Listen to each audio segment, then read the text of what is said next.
Long shot turned aside by Thompson, and then a drive by Borgen. He scores! I don't know if he sees it. It seems like he was surprised by it, but good work here by Bjorkstrand along the wall, the help of Cartier, and then eventually this shot, I think, surprises Thompson a bit, and then the juicy rebound, and puck on edge, Edzo, those are tough to pick up. And he got a piece of that, too. See if they can do some damage. This is a team that can do it a lot of different ways. Oh, now a steal! They score! Watch the left part of your screen here. There's the back check. All of a sudden, the stick is lifted, and then Gord finds it. The first one slides off his stick here. This is not a shot on goal. He loses it, hits the pad, and Thompson isn't able to find it and clear it out of harm's way from our 18. No surprise that his son is a terrific goalie in his own right. Oh! There's Eichel! Oh, and he's robbed! By the board! On cue. Wow! Here at T-Mobile. Wow! What a pass there by Stevenson as well. Just not able to get that puck up higher, up and under the box. That's it, Bush. Keep coming off the top turnbuckle. There you go.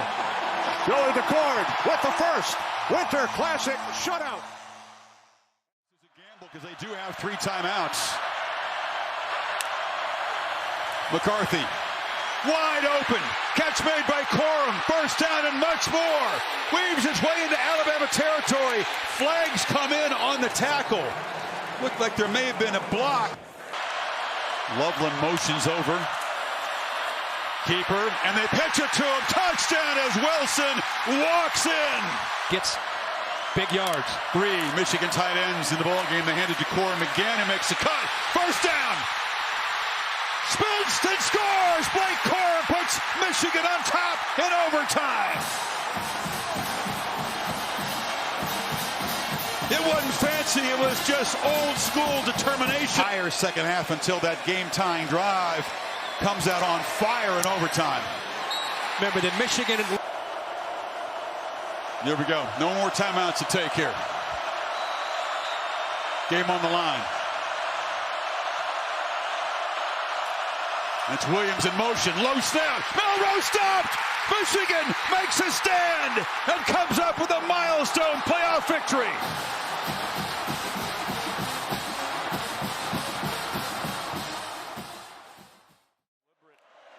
They frequently run the play clock down a lot. In the end zone, touchdown, Jalen McMillan. 19 yards, and the Huskies lead for the 4th time tonight. They faked it to him, and it is caught. Adonai Mitchell with yet another catch in a college football playoff game. Closest to the line in the 3 receivers to the right. Ewers lofts it up. There's single coverage, and it's gone. Jordan Whittington with Jabbar Muhammad and single have not led tonight. Trying to take the lead in the final seconds. To the sideline. Caught by Blue. They're going to mark it inbounds at the 12-yard line. Man, it's a tough call, and it's one of the biggest calls of the season in college football. It is, and it's extremely subjective. He gets the ball in his fingertips, and afterwards the ball really doesn't move a lot. I think they're going to let this call stand. It's a great effort there by Blue, and having the understanding he dropped. Texas trailing all night long. One last chance to advance to the national championship game. Ewers lobs it up, and it is incomplete. Intended for Mitchell. Elijah Jackson had the coverage. Washington hangs on and wins the All-State Sugar Bowl in the college football playoff. That's up to you to decide, but hail, hail Michigan. They are the champions of college football 2023.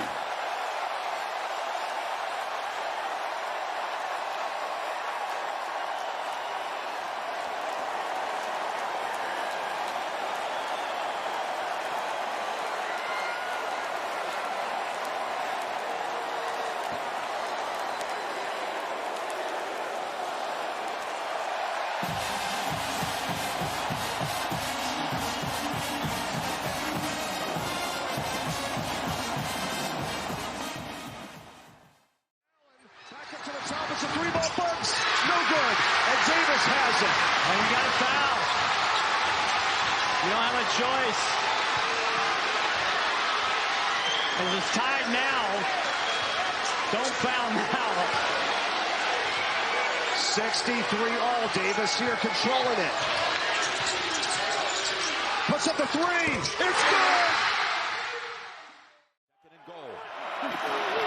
It's back to Pacheco. Pacheco drives across for the Chiefs touchdown. What an outstanding drive. He gets the protection. He goes long and on his back to ice it is Marquez Valdes-Scantling for the second straight week. He catches a long ball. He had 2 of them against the Bills. Yep, and he's heading back to the Super Bowl for the 4th time in 5 years. Gardner Johnson in for Joseph, who leaves. Here's Purdy with a lot of time. Steps into one. Launching deep, going for Brandon Ayuk. It is. Oh, he caught it off the ricochet. Penalty. Is he in? Hit him right in the face mask. And then, man, give credit there to Brandon Ayuk just staying with the play. And here's Purdy. Looking, firing end zone. Caught! Ayuk! Touchdown! McCaffrey's going to get it, and he walks in. Touchdown, San Francisco.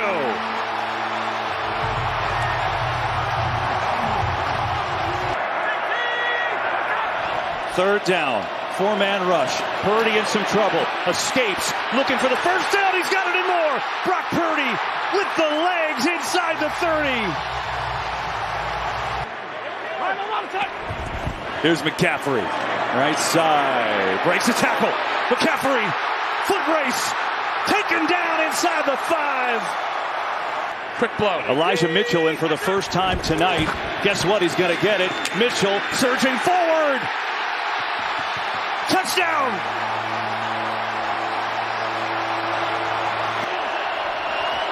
They give it to Montgomery. He is swarmed.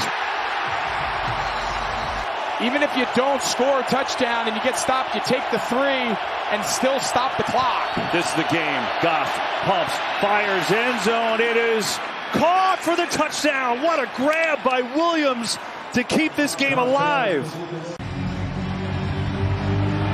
Badgley gets into it high and over. And it's loose. Ball is loose. Kittle's going to pick it up, and that'll be that.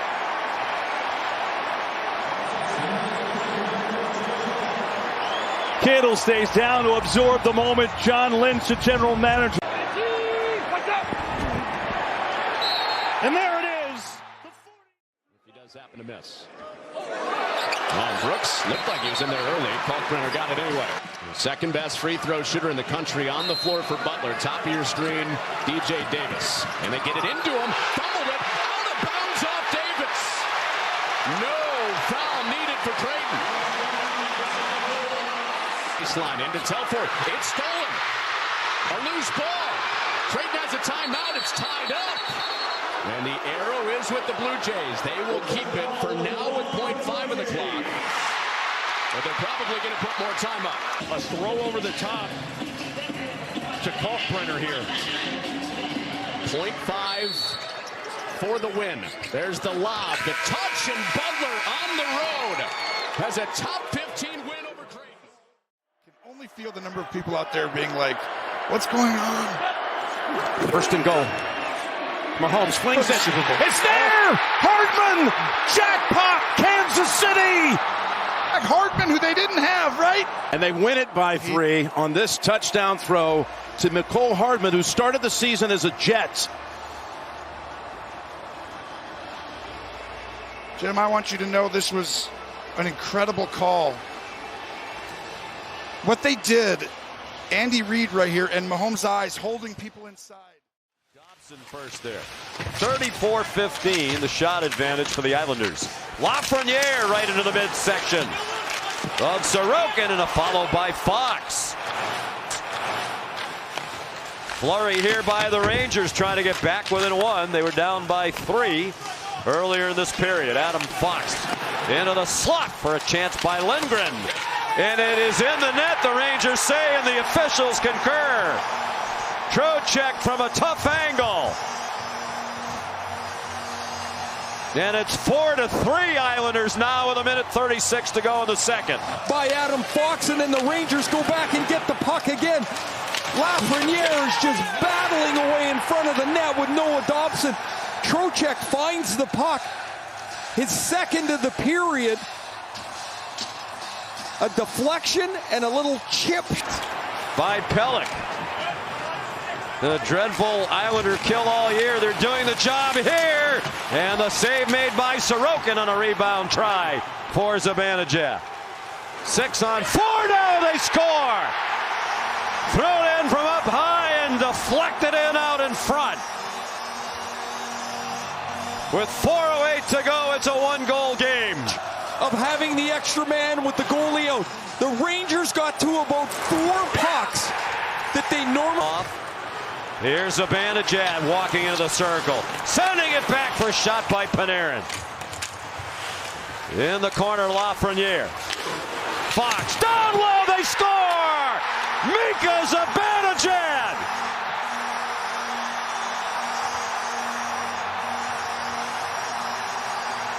This past Sorokin. The Rangers get the loose puck again behind the net.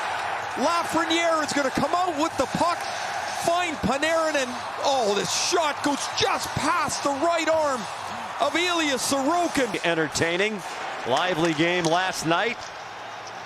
Flyers and Devils surpassed by what these teams have done. Free puck, Panarin! And it's in the net with a count! It crossed the line, but the net was off! And the officials are going to talk about it. Rangers come flying off the bench to celebrate. They think they've won. The play clearly and the call on the ice. The turnover, and Trocheck's all by himself. If the integrity of the net is not disturbed, it will count. It hit Dobson. It hit Dobson. It hit Sorokin. It's in the net, and this is a tough one for me. Dave Jackson, I know you're listening. What do you got for us, Jax? Well, I think this goal is going to count, Ray. It's because the player was in the act of shooting the puck. The net was knocked off by the defensive team. It doesn't matter if it's intentional or accidental. It was the defensive team who knocked the net off. The player was in the act of shooting. The puck passed between where the goalpost should have been. After review, we have a good goal on the ice.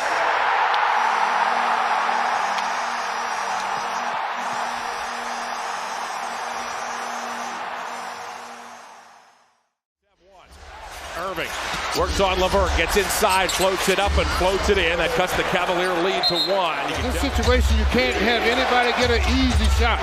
Kleba has that tip by Mobley, but Doncic gets it back. Doncic dumps inside Washington, puts it in. 2 seconds left. The Cavs are out of timeouts. They have to go 94 feet. Strus from midcourt. Oh! Do you believe this?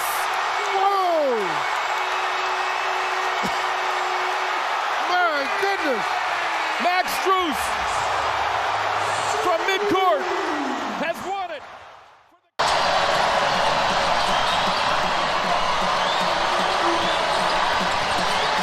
There's Mast. 14 in the game. Mast spinning on Hawkins. Goes to the hook and hits. Rick Mast gives Nebraska the lead. And a foul is called. Second in the Big Ten in free throw percentage. And he hits the first one.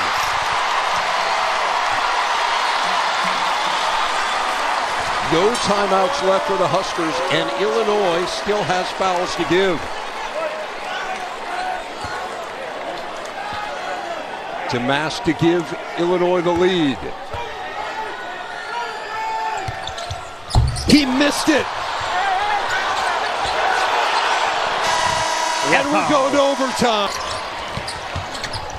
Here's Guerrier for 3. Got it. Tominaga over Rogers. He hits. Working on Shannon. Here's Mast. Thought about the 3. Knocked away by Shannon. Hawkins has it. And Illinois. And then a rejection. Horn started his career at Virginia, but staying in front of someone as quick as R.J. Davis, he made it look easy. It is not. And it was a multiple effort defense. Baycott's got those 3 fouls. Burns up and in, does it again. Big upset of Duke. And then Virginia in overtime last night.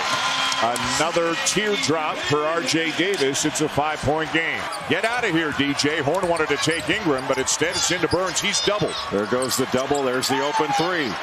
And Morsell hits it. Davis can't get it to go. Middlebrooks the rebound. They'll foul him.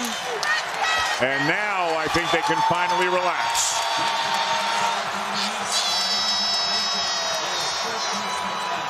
It's been 37 years since this program won the ACC Tournament Championship.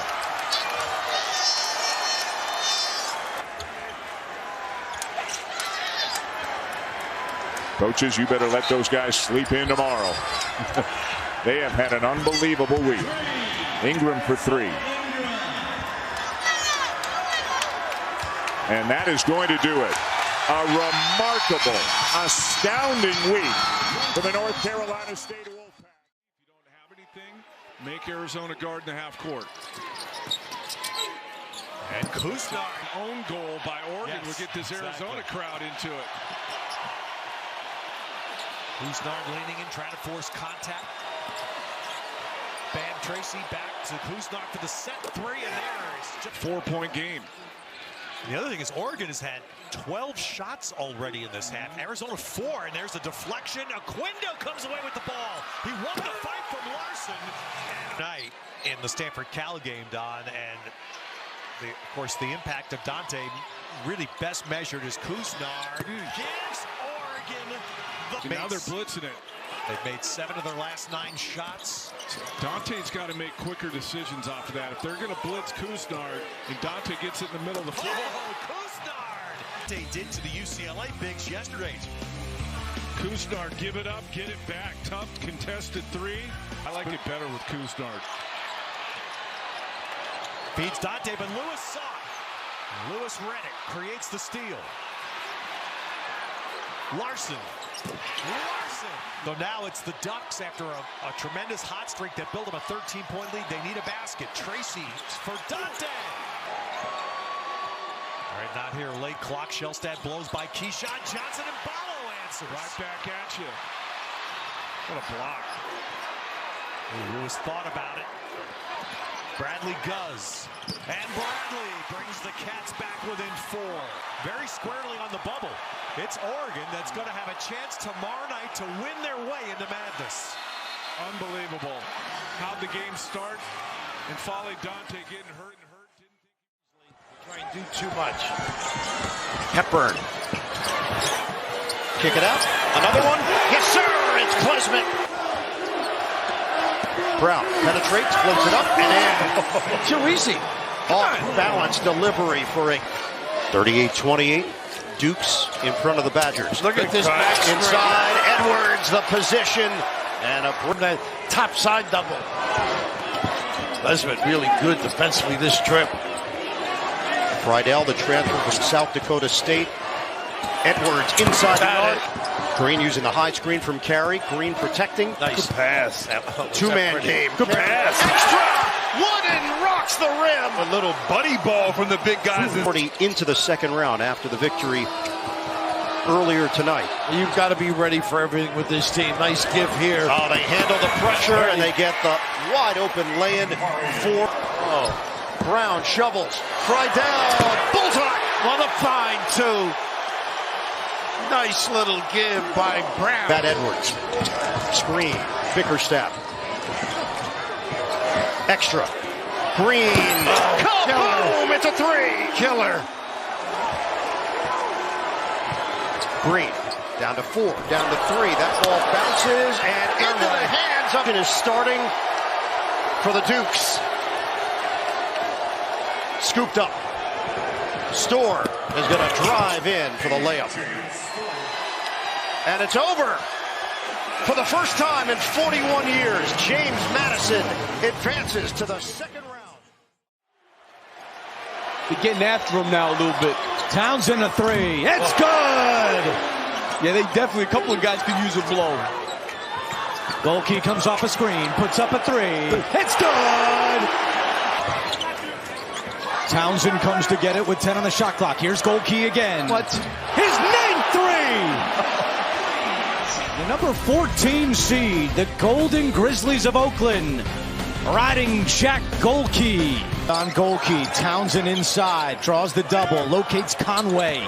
Right back to Townsend on the block. Townsend goes up and scores. I'll tell you, a lot of great interior pass. Conway. Over on Yenso, gets the roll. Chris Conway. Harder and harder for the Wildcats and for their young players especially. Reeves is left alone, but he misses the open shot. Ivisic, the offensive rebound. Back out to Reeves. This time it's good. Conway out to Cole for three. It's good! Here's Goalkey coming off a screen. His three is no good. And tipped around right to Cole. Shot clock resets to 20. Goalkey again. Yes! Clock down to 6. They're not going to get a shot off. Townsend's got to go up. He does. Oh, tough shot! Dillingham, turnaround, nowhere close. Dillingham gets it back. Reeves go one-on-one. Step back three. Yes! What a shot. Reeves! Dillingham doesn't even want to shoot now because he's missed a couple in a row. He's going to shoot this one. It's good! Try to get it to Townsend.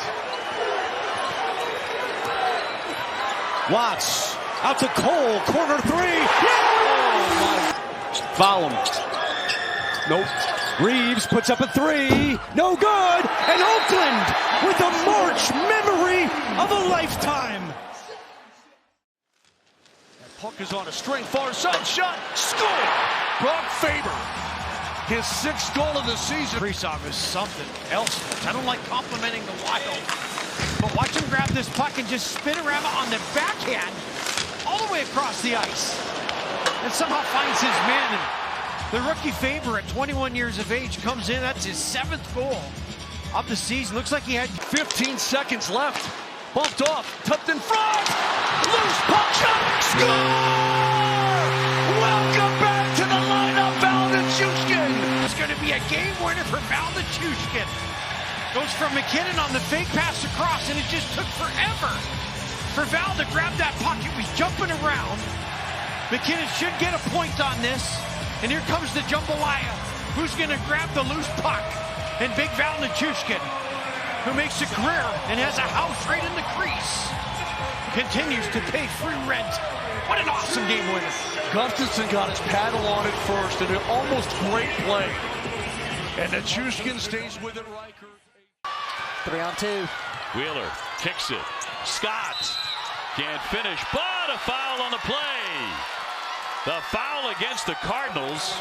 The missed layup on the other end, so that forced Louisville into chase mode. And you see Ricard's come across and 80% at the line, makes the first two, another one coming. And she can tie this game right here. What a comeback here from Middle Tennessee State. And they have tied this game. And in this quarter, they have outscored Louisville 21-10. Wheeler looking to operate. What a tough shot! And their first lead today. We've got other ways that we're going to try to limit her. Posted her first career double-double. Waited to do it until this year. She's a graduate. Did it against Tennessee. Boldareva on the entry will drop in too, using her size. Boldareva again for two. They did a great job on the entry to get it to her. For the Lady Raiders, can they take advantage? Out of the corner, Whitson. They do, with a three-pointer. And tons of fouls in the second half. It's 4 turnovers in the last 6 possessions. Wheeler launching, got it. Savannah Wheeler's been on fire. Under a minute, they turn it over. Cochran to the other end, lays it in. Jalen Gregory, the junior, and made the second. Louisville not calling timeouts. That means they need to go fast. Don't have to settle for the three. Try to get to the rim. Starts with a jumper, sinks that. Interesting that Louisville didn't have the rotation there to try to prevent that. So Gregory will sing number one, another one coming.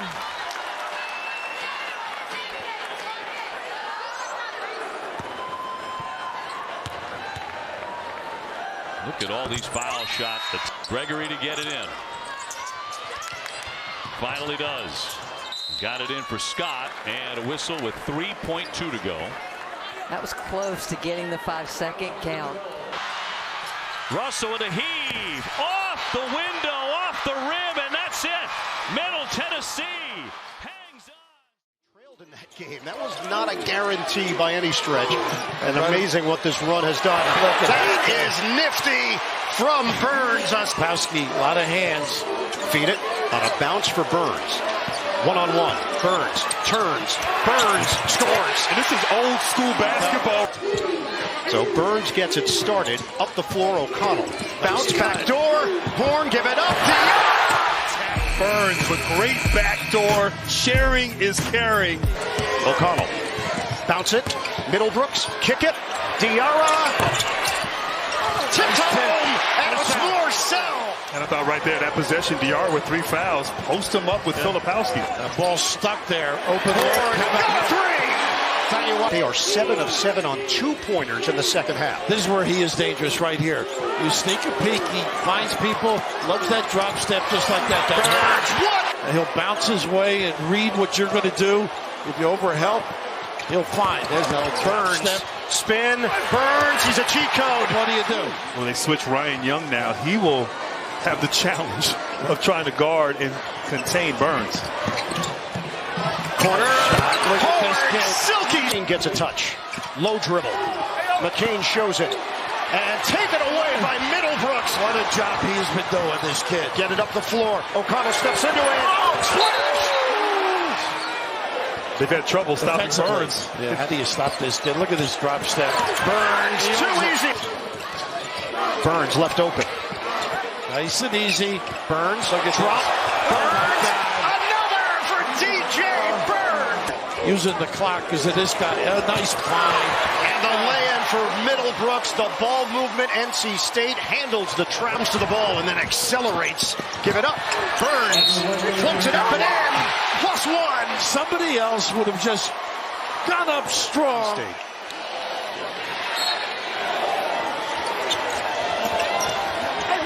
Proctor gets it in. McCain fires and snaps in a 3.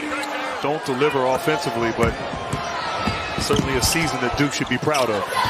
McCain, another triple. 25.8, but get it in. And it's over.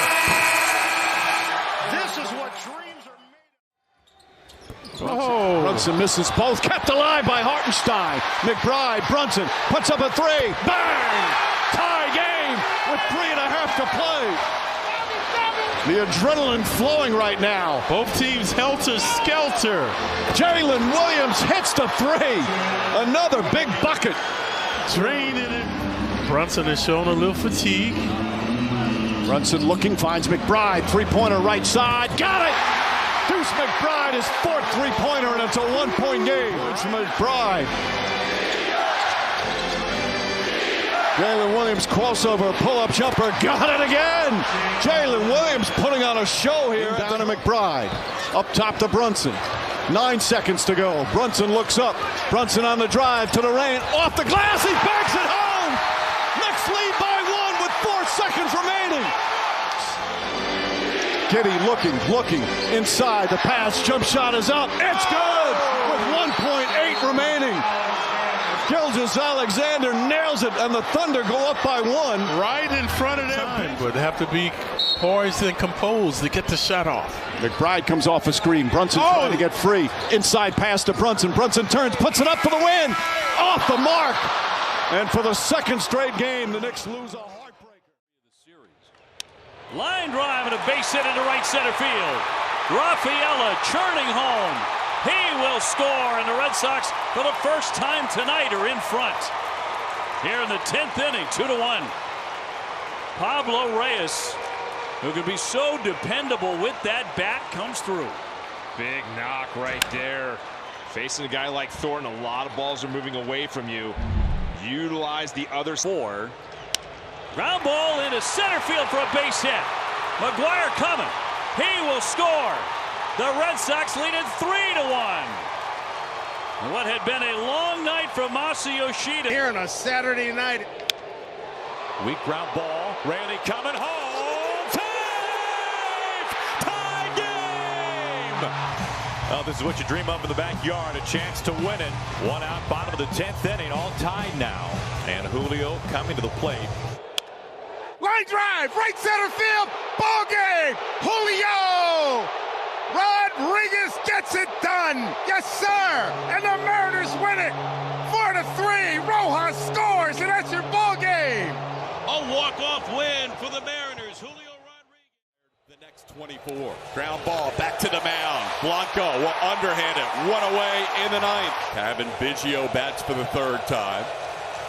Ground ball, backhanded by Abreu. He'll flip to Blanco, out at first base.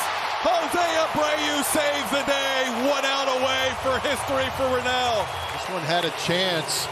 Pretty good jump by Jose. No, it's all about heart rate right here. Yes, you can understand and embrace the moment, but at the same time, you've got to focus, laser focus in like he has. Ground ball, Dubon throws to first. No hitter! Ronell Blanco in his 8th career start. The 30-year-old makes magic on April Fool's Day. Congratulations to Ronell Blanco. Nobody saw this coming except Ronell. He felt it coming out of the bullpen. Nice job in transition D, though. He can get that all game. Comes up short. Klingon, offensive rebound. Love Reload. the activity. Newton, bullseye. Wow, big time. Offensive, an electricity bolt through this crowd. Spencer doesn't go. Rebound. Castle is there. Can't get it on the first cleanup, and he put it over Edie. Caravan, the fake place. 5 to shoot. Newton trying to make it happen. Stop and go. Newton long strides, flips it in. He just challenged Edie for the bucket. Spin Newton, 7 to shoot. Double from Colvin. It leaves Caravan open. Bingo. What a find by Newton. Hey, Rav, you make a mistake. Caravan using the Klingon screen. Feed it. Replace. Castle. Got a 3. They do that as well as anybody in the rebounding Purdue 33 to 24. They grind you till you slip and fall asleep. Castle. That's clever. Edie on Diarra. There it is again. Spencer. Stops. Pops. Yes, sir. Wow. Got some stuff. 11 players on this roster from the state of Indiana. Edie is not one of them as he puts it down hard against Klingon. Screen. Klingon. Caravan takes the baseline. Klingon. Yes. And how about Caravan? Silent fans on their feet behind. Head coach Dan Hurley. Shot clock down to 4. Caravan floated. Klingon. Exclamation point with a layup. It is a UConn coronation. The Huskies make history. Back-to-back national champions. Was just enough to get the board for her team. And Hall was on Clark to begin the 3rd with those 2 fouls as Kitts maneuvers inside. Sophomore Chloe Kitts here in the 3rd quarter getting to the rim. Become the first undefeated national champion since UConn in 2016. Kitts, nice start to the 2nd half for South Carolina. Range jumper to fall as well. Her bench crew.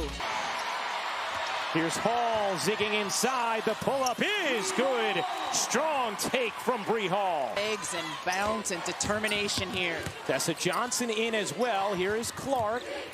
Clark into the paint, spinning and finishing. Here's Johnson, the freshman. Nice feed, Hall in the corner, unable to hit.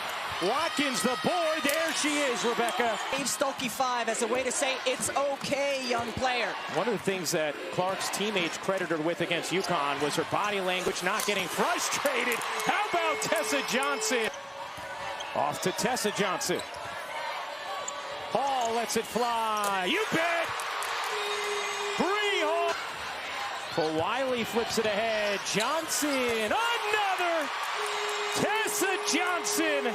At about 72% over her last 8 games, but just 46% in her career. A falter falls. Johnson capitalized. Iowa has made a push after trailing by 14. Hall, mid-range, yes. A big one for Bree Hall. There's Johnson. Johnson, the pull-up, no. Rebound, snared. Cardoso, unstoppable. On both ends, huge block here, fighting, getting position, corralling, finishing off balance. What a day. They will.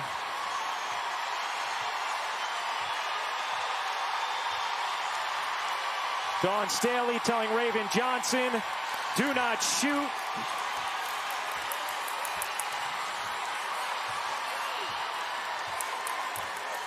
What a crescendo here this afternoon for women's basketball.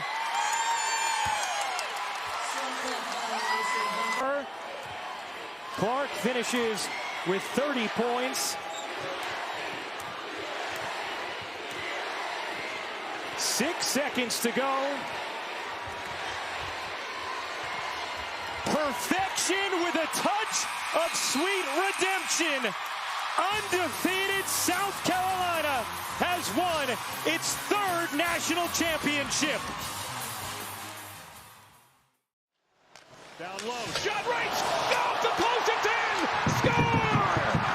Jared Wright!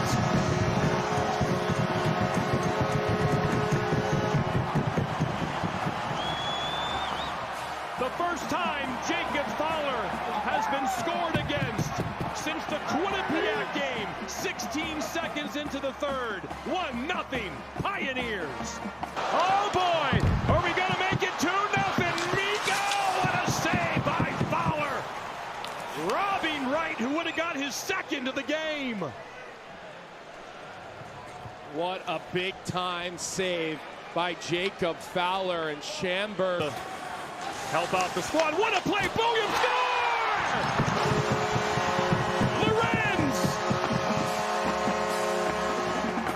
And that's the magic of 18-year-old Steve Bouillon. He made that happen.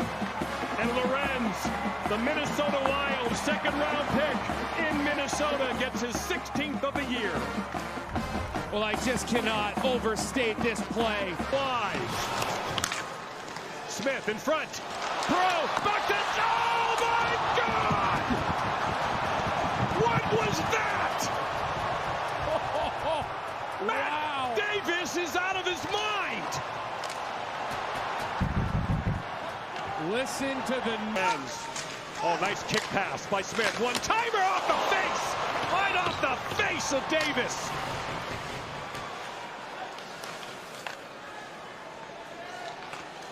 Five seconds left. Off the stick of Goddard, off of Smith doesn't hit. In St. Paul, Minnesota.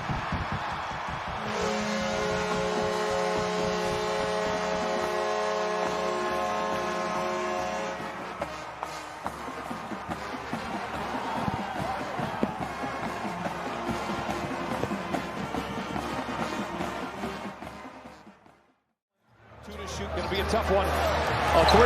Oh, it's good! Paul George knocks it down. He's got 27. George with Strus lurking in the background. Launches in the mid-range. Oh, it's good! 37 for George. 9 to shoot. Man for 3. Oh, my goodness! We are tied! With one timeout for each team, there's a quick double. They know you want to shoot over the smaller player. Coffee for the lead! Oh! Supreme caffeine! Garland, the floater. Allen had the rebound. Garland gets it back. A brutal foul. 7 to shoot for George. 3 to shoot. Gets down, lets it fly for the lead. Hot damn! Clippers lead by 2! He's got 28 for the Cavaliers. He gets downhill. He gets to the rim. Blocked by George. Congestion inside. Strus. It's over. The Clippers battle back from down 26. With Marchand are still out there, so it's a partial change as Coyles come on with Geekie. Marchand, some room. Down low, they score! Charlie Coyle, the tip in. A power play goal and a 2-1 Boston lead. He's responded beautifully with a terrific year. The entry in the zone is the key. The Bruins on this power play look far more organized, far more direct. Marchand and Pasternak have done this for years, where Pasternak comes into... To get a shooting lane, but Zaka was in the way. Reinhart, his shot, rebound, goal! Sasha Barkov ties it for Florida with 14:36 to go. The Bruins get running around in their defensive zone, and Barkov gets loose on the back door. Look at Barkov is going to go from the corner, and then he comes loose. The Bruins are up too high, so Pete goes out to block the shot. Wotherspoon's got to deal with Ekman Larson. They need... In overtime, Tarasenko powers to the net, and it is off Ullmark and just wide. Great move, strong move to the net by Tarasenko. Now a takeaway by Lundell. And a beautiful left skate save made by Ullmark. Here's a takeaway by Boqvist. Boqvist scores! Jesper Boqvist wins it in overtime for Boston.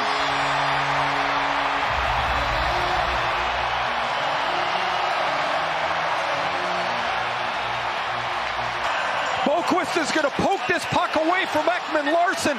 Barkov's not going to be able to catch him. And this is a perfect shot by Boqvist. He'd been recalled 3 times this year. Sent down a couple times, still establishing himself. Here's Morrell. Base hit left field. Here's Happ. They're going to hold him up. Oh! It gets under the glove of Jones. It rolls all the way to the wall. Happ is in. Suzuki is in.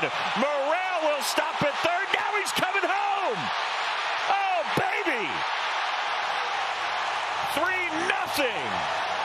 And they are jumping for joy here in Wrigley. A Little League home run for Christopher Morrell. And just like that, the Cubs have a fat 3-0 lead. Wow. Christian Morrell watching things develop, and once he sees it get by Jones, he is shifting into high gear. Brings up Luis Arraez. For Arraez, another 2-hit game today. See if he can continue this inning.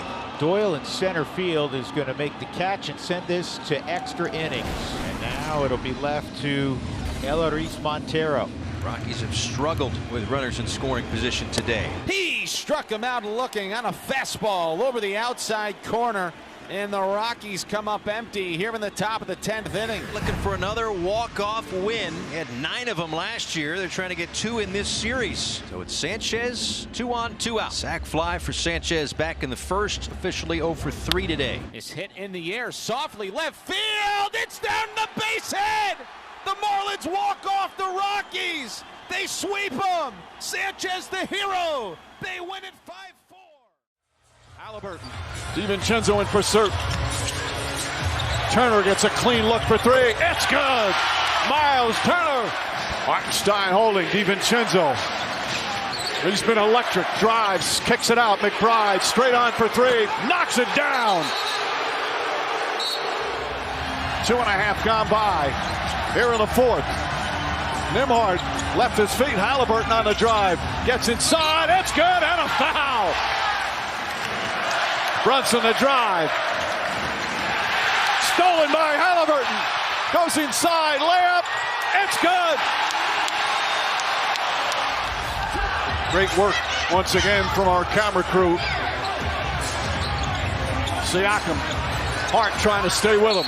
Foul. Counted and 1. Burton turns it over. Here comes Hart. Hart down the middle. Drives inside. Blocked. Blocked by Turner. What a rejection. The Halliburton to Nembhard. Nembhard the drive. Count it.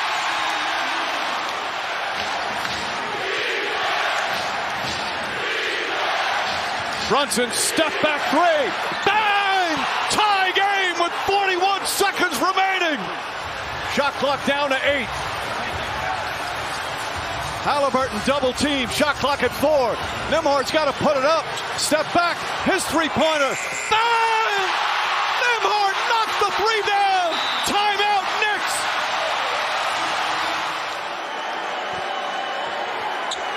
Crowd on its feet. Brunson has it. 8 seconds to go. 5-point game. Brunson drives. Kicks it out. DiVincenzo three-pointer. Won't go. That's it. It's over.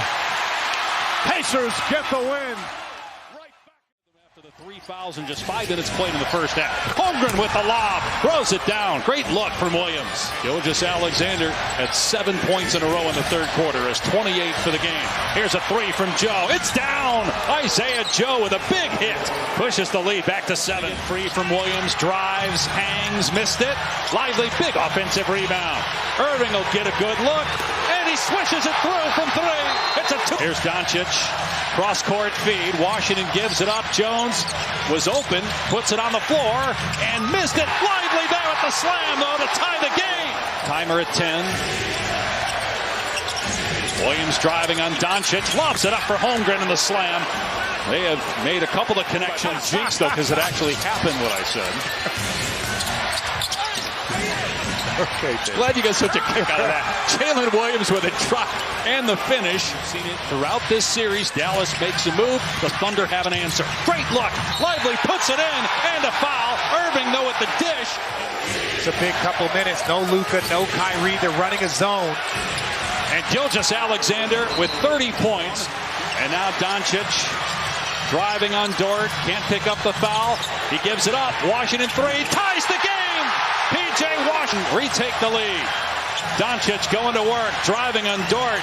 Ball away. It's good. Doncic. 6 points in a 42-second span by Dallas to regain the advantage. We'll see if the Thunder answer. Williams does. Splashes a 3. His third 3, 22 points. Doncic hangs, blocked by Jalen Williams. Loose ball, shot clock at 2. Irving has to put it up, falling away. The 3 around and down. 1-10 apiece. Here's Doncic. Gives it up. Washington fires. Cans a 3. Dallas. Jones. Pump fake. Irving got a shot blocked. Gathered by Jones with 1 to shoot. Jones makes it as the buzzer sounds. Started by Dort. 10 seconds left. Doncic drives. Backs him down. Gets deep. Gives it up. Washington double clutch 3. No, the tip in, and they're going to call a foul on the shot in the corner by Washington.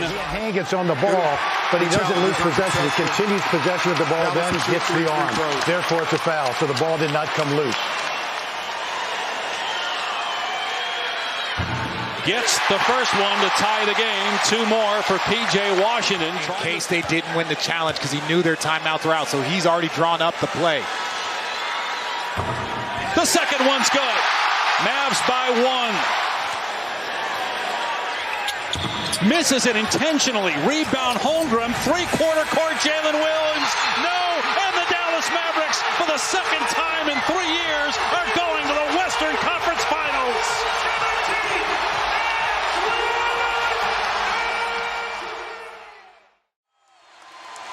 McConnell's going to fire. And he sticks it. Beasley tracks it down. Shot clock resets to 14. Portis from deep. Massive shot for the Bucks. That was a huge. Unable to capitalize. McConnell. The spin. Unreal. To sit down. McConnell against Portis on a switch. Inside, Portis trying to tie him up. McConnell. He can. Boy, if Milwaukee's going to come back, they're going to have to dig deep, starting right now. Lillard snaps it through the net. Which will help in terms of the penetration of McConnell. But you're going to need your guards to rebound. Siakam, McConnell just. Finals against the Heat. Shot clock down to 7. So clearly trying to run that clock. Halliburton to Siakam. They just cannot miss. Siakam, who has really fit seamlessly, bringing on Nesmith in his development. Look at that ball movement. T.J. McConnell ain't done yet. As a coach, have to adapt to the personnel, and he's done a terrific job. He's always had a great offensive mind. And this group, in terms of style, very reminiscent. We're a great passing team. Played great 5-on-5 basketball, and that's what this group does. Andre Jackson after the Kendall Brown bucket.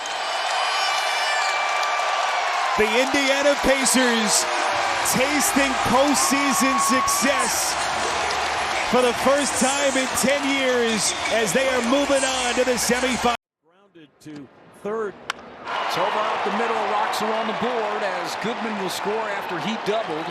Trejo moves down to second, so Tovar with the RBI single to make it 2-1. And this is a changeup. This is just good hitting right here by Toby.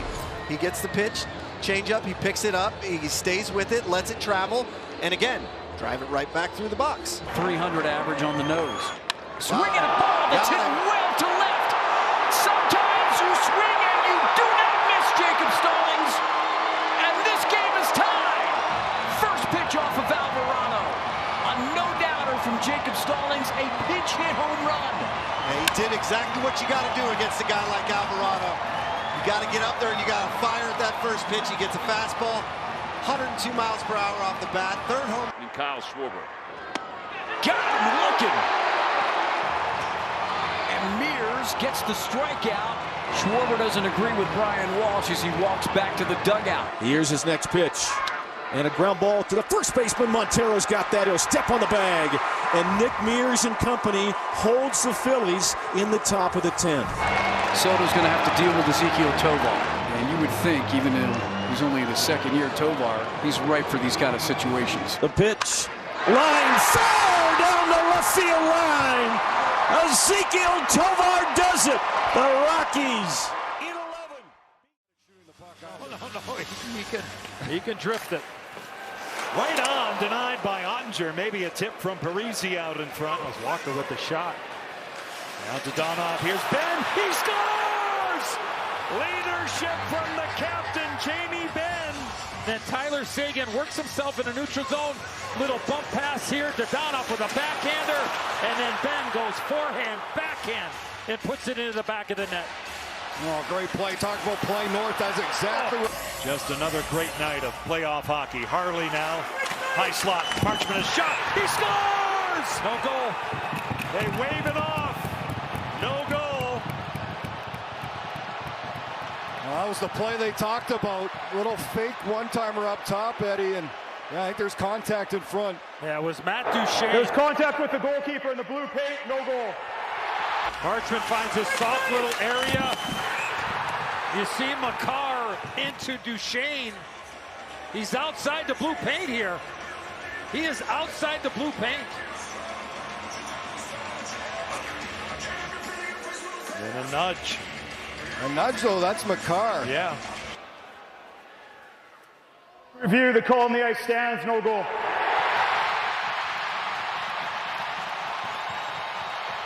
Makar, middle step with a shot. Stop the rebound. Ottinger, spectacular stop. Right up the gut. Right in.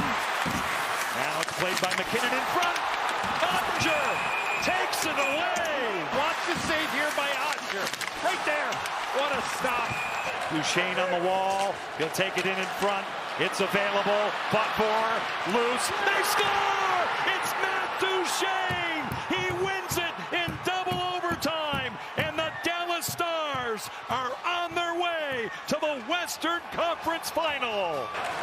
And the series is over, and what a shift here. Marchment, Pavelski, and Duchene. Duchene starts to play. Look where he is. He's below the goal line here, Shane. And then he works himself to the front. It comes right to him, and he just buries it. First and second, one out. Now Francisco Lindor is going to bat for Joey Wendell. And the curveball drilled into right field for a base hit. Around third, McNeil, he'll score. Bader to third. He's being waved home. And Madrigal will not make a relay throw. It's a two-run pinch hit double for Francisco Lindor to get the Mets within a run. It's now 5-4. Brandon Nimmo bats with the tying run at third. Nimmo drove in the first Met run with a fifth inning single. And that's driven down the left field line. Over comes Happ. He can't get it. The game will be tied. Lindor in to score. Nimmo to second base, his second RBI of the day, and it's 5-5. Now the infield in. And it's hit to center field, not very deep. In comes Bader with Marte. Marte makes the catch. Burrell's going to try it. Marte's throw. Levias with the tag. He got him! Oh, wow, what a play! Inning over. Marte has just thrown out the potential. Just one run scoring. And he hits it sharply toward the home base hit. Around third, Madrigal heading home. Here comes Marte's throw to the plate. Narvaez with the tag. He missed him. He's got to go back for him again. And he got him! Side retired! Narvaez does it again!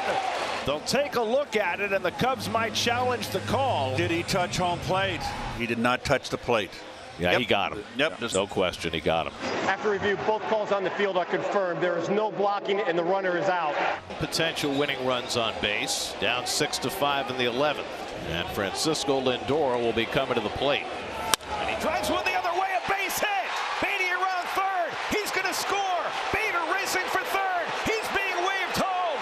The throw to the plate will not be made, and the Mets win the ball game. Francisco Lindor with a walk-off two-run hit. McDavid, cross ice, broken up by Tanev. Then Hyman gets to the puck and scores! Zach Hyman with his 12th of the postseason. Square in the shoulder, and then McDavid stopped by Tanev, and then Hyman stays with it here, Bush. The thing we see from Hyman so often, right, is competitiveness around the net, but again, Tanev had that puck on his stick. It gets away from him. Hyman hangs in. Puck sent down into the Oilers zone, no icing. Skinner kept it away from Sagan. And now a giveaway. Jamie Benn moving in through the crease. Score! Sagan! He found it on the last one. Edmonton has his puck. And Kulak fans on it. Jamie Benn goes forehand, backhand, not an angle to shoot the puck. There's one, there's two. And then finally on the third one, Bush, he puts it into the wide open net. Dallas needed this one. I mean, you give up the 2 goals to start the second period. It was quiet in his... We're getting in front of that attempt. Puck comes in front, score! Sagan ties it! His second of the game with 3:23 remaining. And a couple of them never got to the net. There's one, blocked. Now this one by Robertson. It's blocked, but it goes right to Tyler Sagan, and he's got himself an absolutely wide open net to the right of Stuart Skinner. I don't even know if this initial shot was going on net, and Nurse decided to get his skate. Here comes McDavid. Now Bouchard. Over on the right, it's Hyman. Hyman turns, shoots, McDavid in front, waits, and a stop! Somehow Ottinger reaches out with his goal stick. Looks like McDavid had a wide open net. And he waits, he goes from his backhand to his forehand, and watch the stick. Right there. Tanev never gave up on that play either. But this is all Jake Ottinger. Here come the Oilers. Nugent Hopkins into the corner with Tanev. Tanev plays the puck up the boards. Here's Bouchard in front. Score! Connor McDavid, the redirect early in the second overtime. The Edmonton Oilers win game 1, 32 seconds in. What a period play. 5. What a play by Evan Bouchard. But look at the effort on the forecheck. Right there by Nugent Hopkins, and then Bouchard. Instead of putting that puck down the wall, Bouch, he throws it right to the front of the net. Look at Connor McDavid. Presents his stick, strong bottom hand. And Edmonton wins game 1 of the conference final. Hit will put the Giants ahead. The pitch. This is chopped. Fair at third. Long throw. Gino got to hurry. Walker can't make the tag. Chapman's home. And the Giants have the lead. Tortorella will challenge, and why not at this point? Oh, yeah, he got him in the helmet. Wow. Right before the foot hit the bag. Christian Walker's got some vertical, too. He got up there. The runner is out. Walker saves the day, and the Giants do. He throws. Slider lifted down the left field line. That's going to drop fair for a base hit. He's on his way to second. And Conforto will calmly pick the ball up, throw it to third. A bloop double puts the winning run in scoring position. And now the Diamondbacks going to go to the bench here. And here comes Pavin Smith to try and be a hero off the bench. High in the air, deep center field. Pavin Smith, goodbye!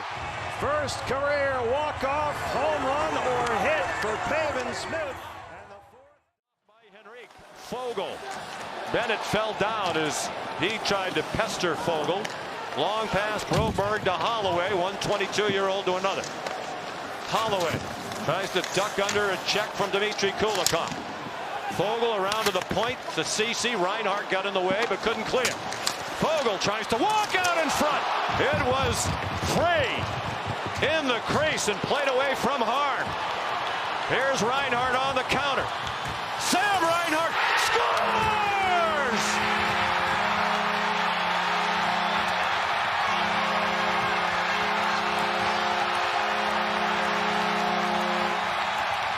A great chance at one end.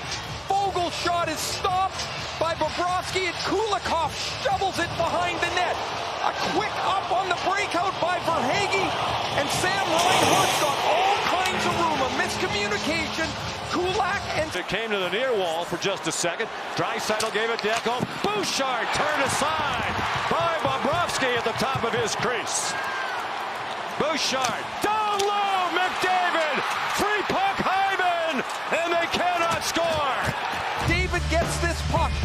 It's going to be loose.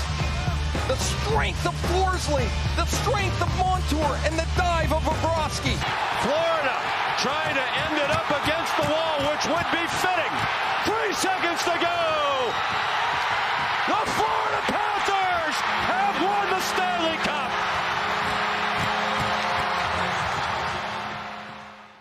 Tatum has Derek Lively on him. Porzingis not expecting the pass. Shot clock at 4. White launches a 3. It's good! Derek White from downtown. 27 points for Jason Tatum. Stolen by White.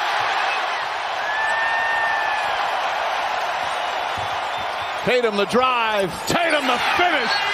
Timeout Dallas.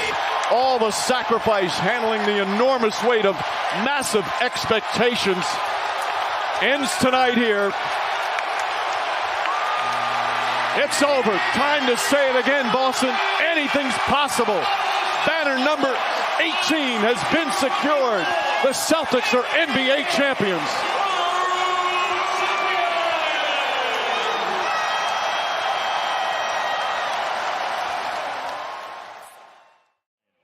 Close this one out. This is a little jam shot.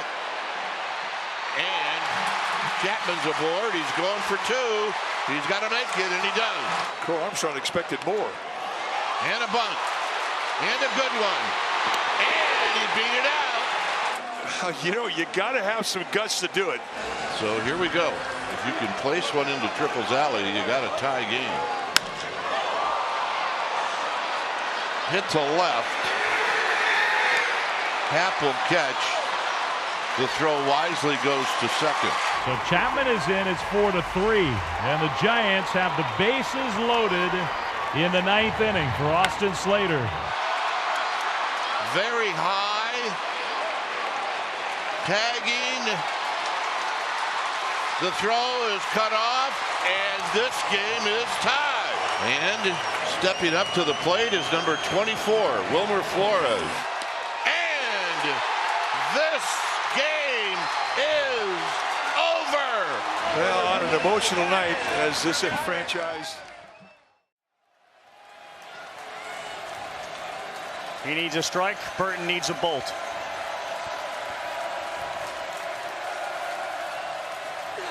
Swing and a miss. And for the first time, Rocky Top reaches the mountaintop of college baseball. They are the World Series champions.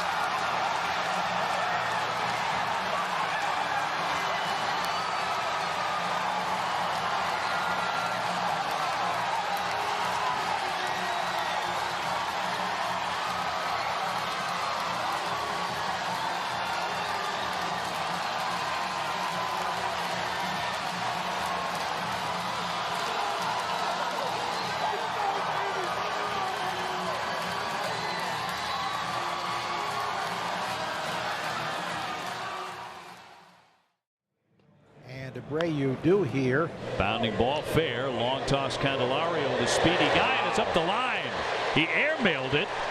Cedon's into second. He will slide in there, representing the tying run. Terrible decision, I think, even to throw that ball. Yeah, he probably should have put it in his pocket. The Red Sox have the tying run at third, the go-ahead run at first, and refs. This is the third batter. And there's a base hit into right field. Here comes the run. Cedon will score. Jared Duran hurtling into third, stopping there. The Red Sox are even 3-3. Tied at 3 here in the 8th. One out, runners at first and third. Rafael Devers at the plate, and a deep fly ball into the outfield gives the Red Sox the lead. A high pop-up down the left field line. Fairchild on the approach, makes the catch. Duran tagging. Here's the throw home. He dives, and he is safe at home. And the Red Sox take the lead. Tired. And here comes Fairchild, who popped to short his first time up. Fly ball center field. Duran backing up on the track at the wall, leaping up. He caught it. He caught the ball. Great catch by Jared Duran to save the lead. 2 down in the 9th. Duran scaling the wall in center. I called his speed on the foul sack fly, gave the Red Sox the lead, and now he takes a home run away from Fairchild. Tying run is on. De La Cruz to the plate, representing the winning run. Now everybody's on their feet here at Great American Ballpark. It has been a big day for Elly De La Cruz, 3 for 4. He's already hit 1 home run here today. Well, if you're De La Cruz, you have to understand you're going to get the cutter. And swung on and popped up into left. Coming in O'Neill in the sunshine, and the Red Sox are going to win the game.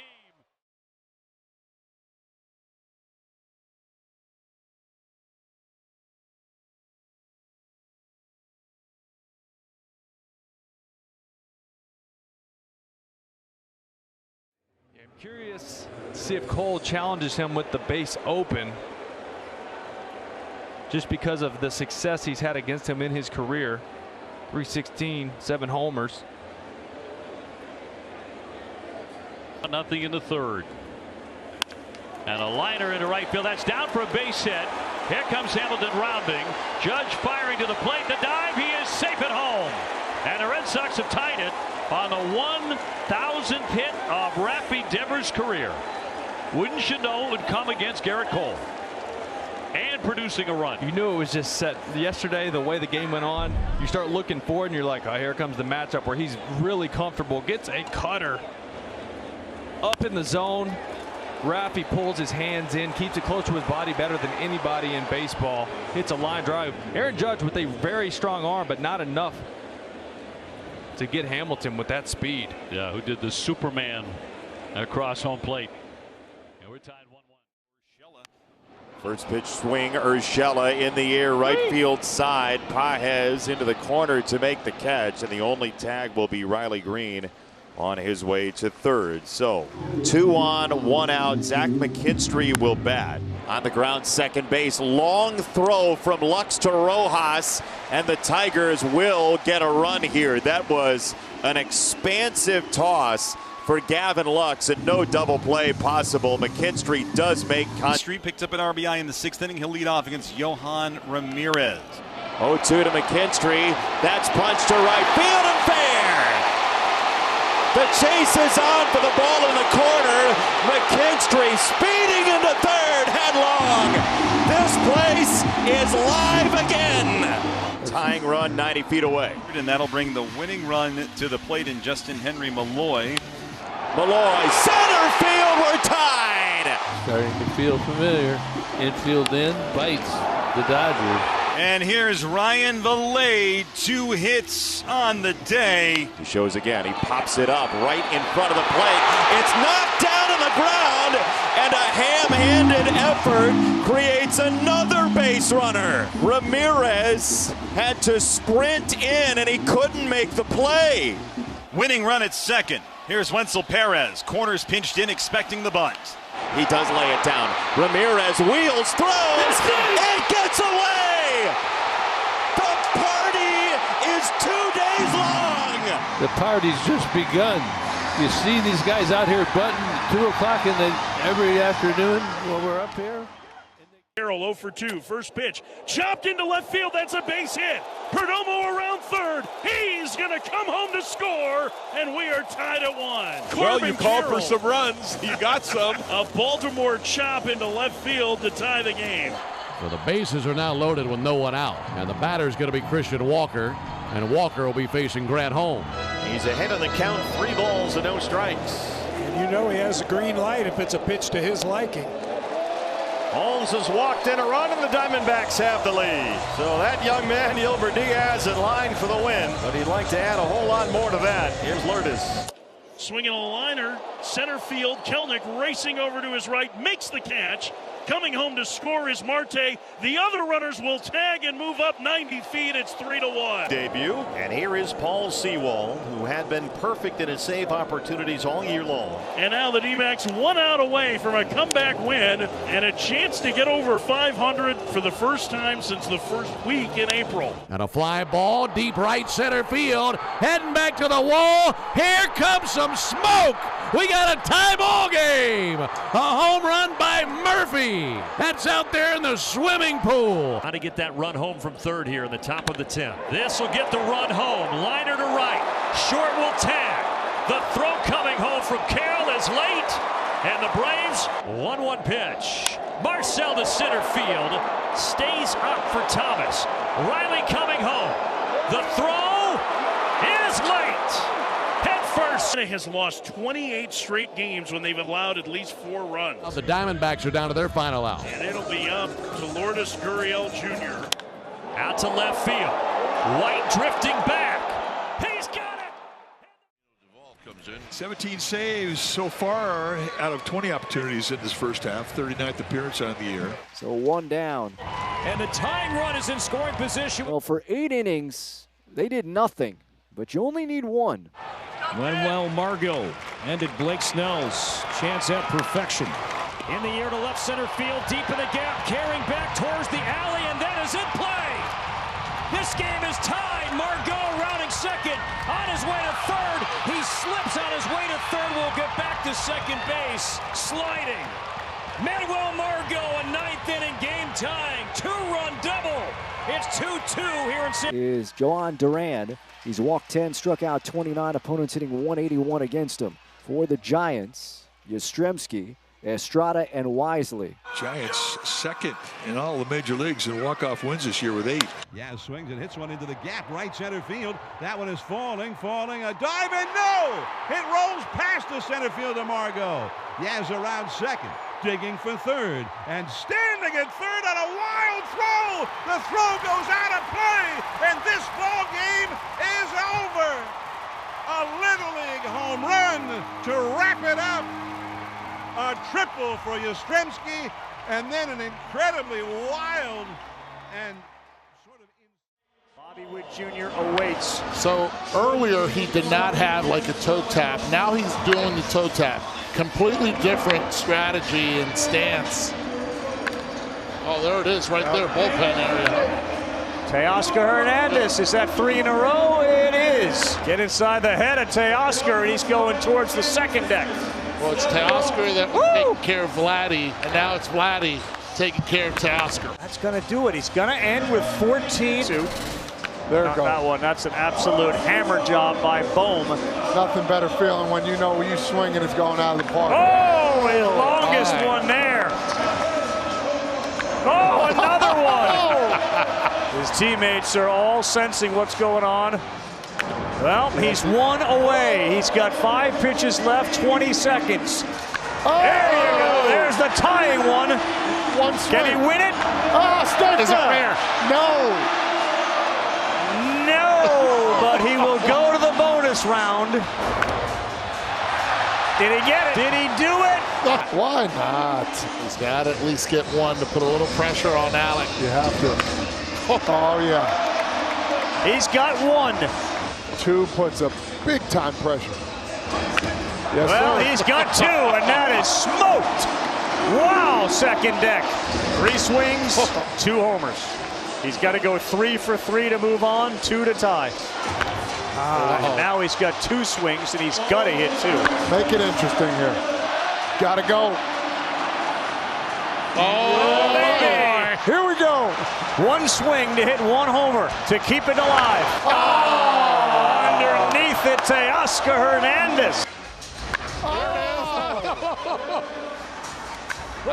Another. He's 2 for 2 out of the gate. Glad he knew something. 4 homers, 5 swings. 5 and 6 swings to 11 homers with the bonus round to come. That one's gone. Yeah, way gone. Ooh, man. Way gone. 14's That's a big number, guys. That's the one. Big number. Bobby Witt Jr., who played his high school ball at Colleyville Heritage High, about 20 miles away from here. 10 to tie. That's just his strength right there as he bullied that one out. There's another that's going out. It's maybe 1 or 2 more to give himself a real chance. There is one send high towards left. And another one. One goes out. The second one. Oh, my. Out. Another one goes out, and he's got himself in a great spot. What a rally from Bobby Witt Jr. on the last 3. Bobby bombs. That's what this crowd would like to see from Witt. Just hit 4 home runs. 2 outs left. That was one he did not have to chase. Pitch up and away. And now Bobby Witt Jr. is down to his last out, and he needs 3 homers. Let's see if he can hit one out of here. Look at that! Whoa! That may have bought him a bonus.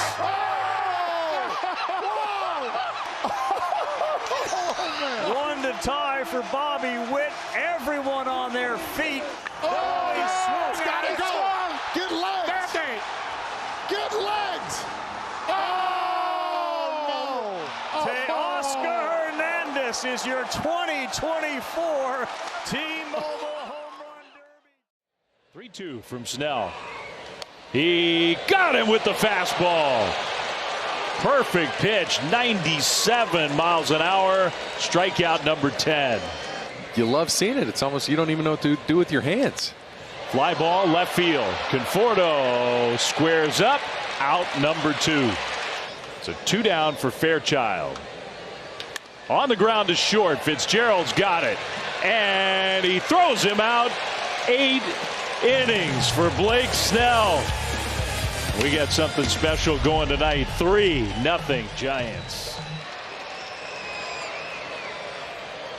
He got him. Curveball. Espinal could not hold up. 1 out here in the 9th. India, a comebacker. Snell, 2 down. And that's a gift on 1 pitch. He gets Jonathan India. And how else would you want this one to come to a climax? The Reds' great superstar, Elly De La Cruz. First pitch to De La Cruz. He hits a fly ball, right center. Yastrzemski has it! And Blake Snell has pitched the first no-hitter of his brilliant career here in Cincinnati. And all the Giants are going to come together and celebrate. He did it. What a moment for Blake Snell. Green light. A 3-0. Hammered in the air. Deep to left field. History. Number 300 for Aaron Judge. The fastest man ever in Major League Baseball to reach the 300 home run plateau.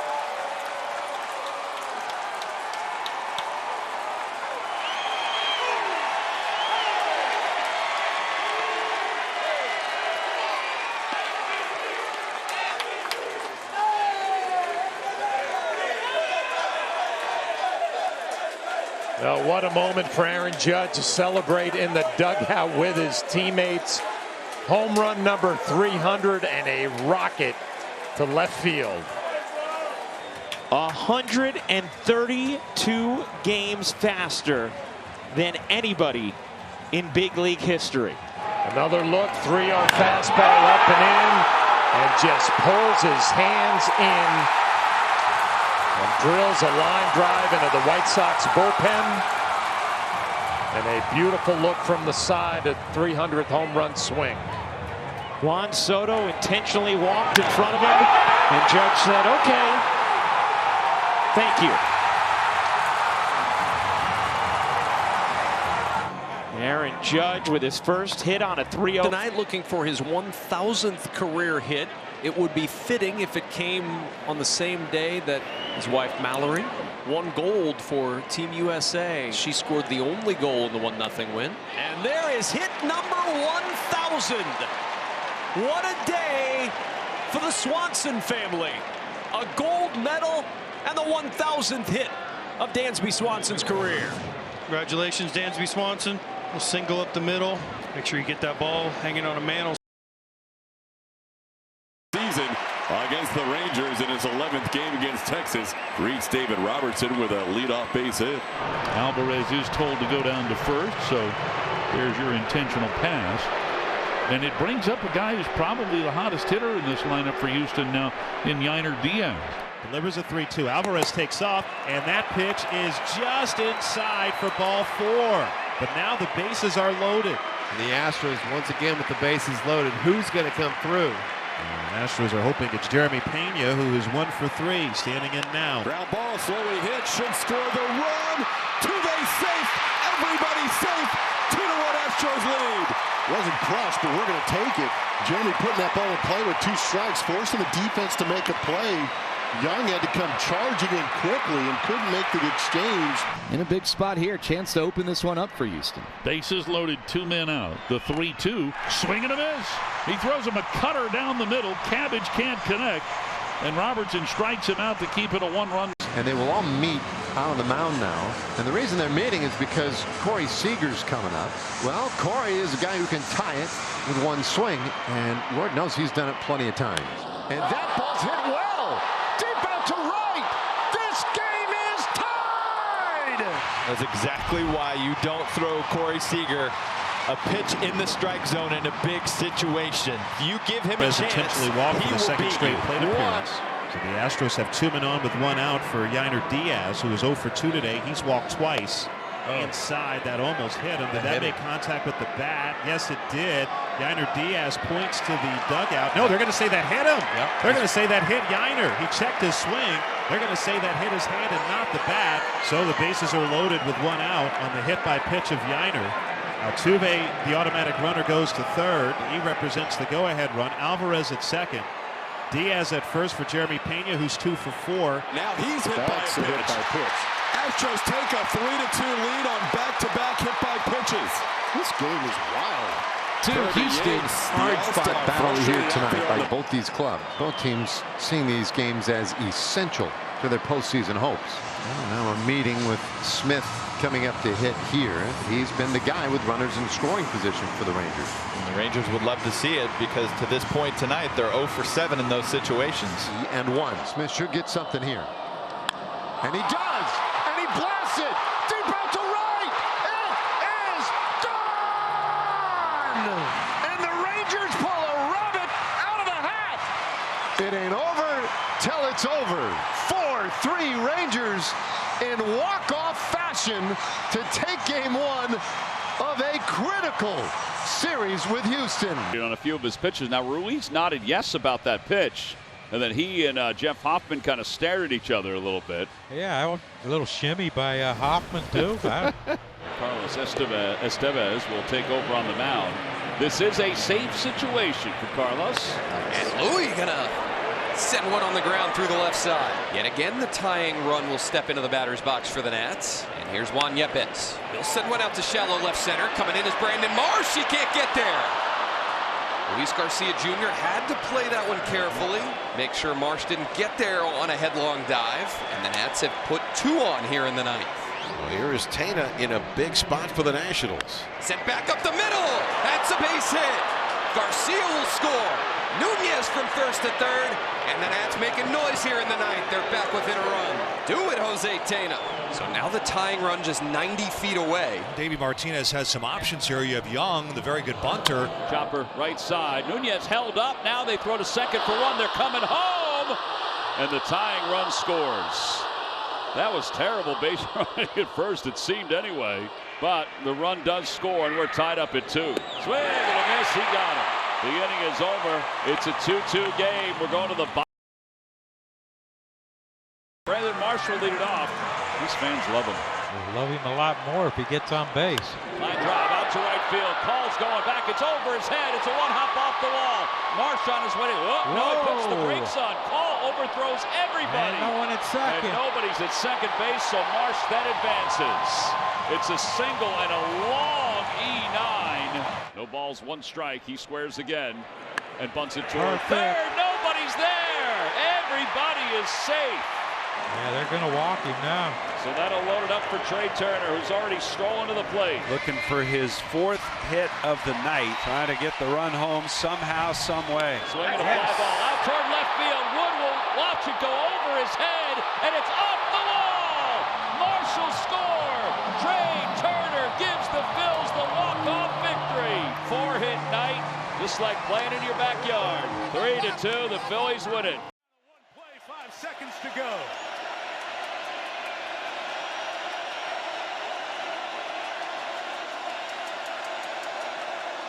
He's rushed 4. Lamar trying to make magic happen. Throw it end zone. Likely 2 feet down. Yes! Touchdown! What a play! Isaiah Likely! Going for 2 and the win are the Ravens on opening night. Let's make sure. Oh, very close. Is there enough to overturn? Oh, that's on. That's on the line, isn't it? Do you think? Terry McCauley's going to have to make this call, but it looks like that toe's on the line, Terry. I agree completely. Oh. The right toe's on the line. It's out of bounds. This is going to be reversed to an incomplete pass. Oh, my goodness. That's a toe. By a toe, the opener looks like it'll go to the Chiefs because this will be game over. Showing the replay up on the big screen now that you're watching here at home. Unbelievable look down the line there. Gives you that definitive look you're looking for. The NBC camera crew is unbelievable, and the Ravens wish they were a little less. And you're going to hear this crowd go crazy with the call from John Hockley. The runner's toe hit out of bounds. It's an incomplete pass. The game is over. Kansas City has won. Johnson with him. Gets the call, and he is going to score. Caleb Johnson, the star of the game. Touchdown, Iowa. They spread him out a little bit and then just ran to the left side. Blocked Weller, a good duo. Going for 2, it looks like. Tight end in motion will settle in on the left side. McNamara throws to the corner, incomplete. And they fail there on the 2-point conversion. Carson Hansen in the backfield with Rocco Becht, who's finally going to go deep and got a man wide open. And on the way is Jalen Noel. Touchdown, Cyclones on one play. 75 yards. I told you they were squatting on him. All game they've been knocking down those short passes. This time the safety squatting again. You could see it. Xavier Wampa, number 1, just stands right there and right by him for a touchdown. Left upright at the end of the second quarter from 41. Kyle Conradi. And this one is good. So they did get the field yards deep. And they're going to keep it on the ground with their quarterback and try to push him forward. And finally, if that's where they give it to him, it's a first down. The push works. They're going to go to an eye and a toss to Johnson. And he goes down for no gain. So they got what they needed. It was Singleton again. Now from the 32. Becht. Rosie's got a man streaking down the sideline, and it's Jalen Noel again. Becht sidearms it. Got it 2 or 3 more yards, but he's in bounds. Clock keeps rolling. They have no timeouts. And they did get it spiked with 9 seconds to give them the lead and probably the win. Conradi, kick on the way, and he got it. The trust in the young guy by Matt Campbell, and he came through in the clutch. It does come either way, though, right? Those things haunt you, or they're beautiful. This one's in the field of play. Region takes it around the 15. And he broke free. Got to the 50, but time has run out. Will they give him 1 second? Actually, it was Max White on the return. Let's see if he gets out. I think so. If he can get it that far. High, deep, big grouping there, and it's intercepted. And it's a 100 yesterday. You know he wants to put him away with a strikeout and finish it just like he did yesterday's game.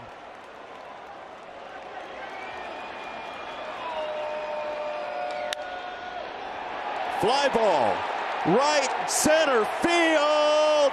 Perez got it! The Tigers, for the first time in 10 years, are going to the playoffs. It's actually happening.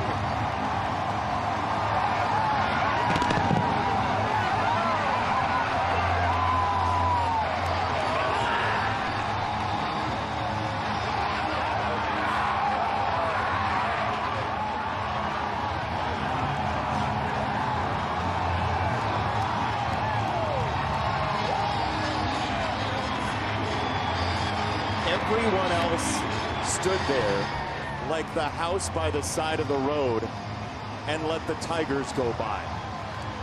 That they did.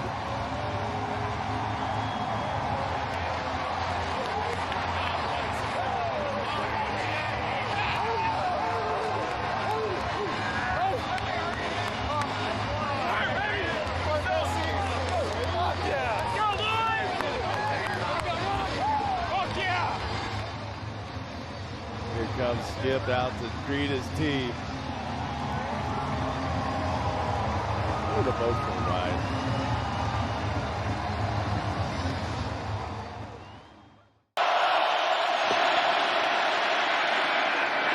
Gesicki gets him back into long-distance field goal range.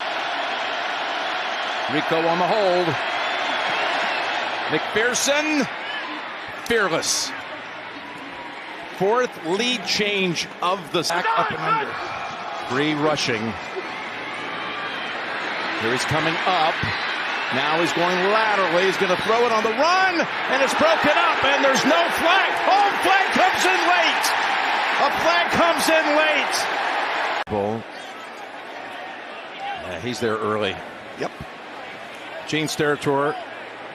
That's the second penalty on a huge play by Anthony. Pass interference. Defense number 33.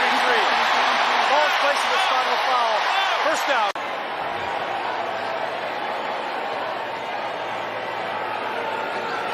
Butker's kick for the win. He buries it.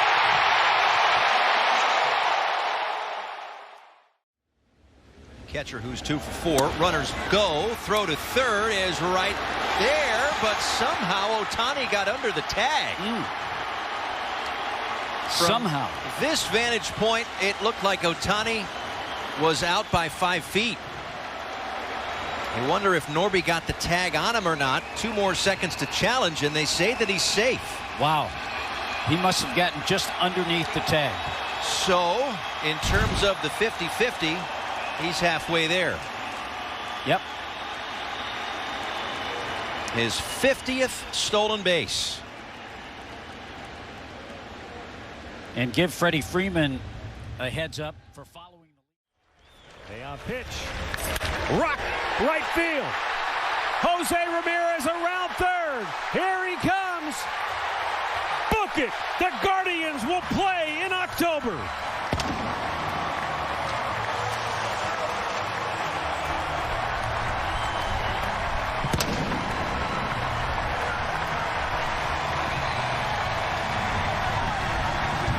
Andres Gimenez.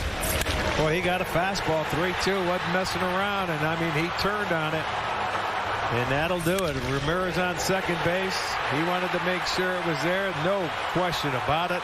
I thought he'd see the breaking ball away. He came fastball, and he ended the game. Another walk-off, 7th this year, and nobody better. Guy that plays every day, the best defender in all of baseball. Austin Seibert's range. Pass is caught.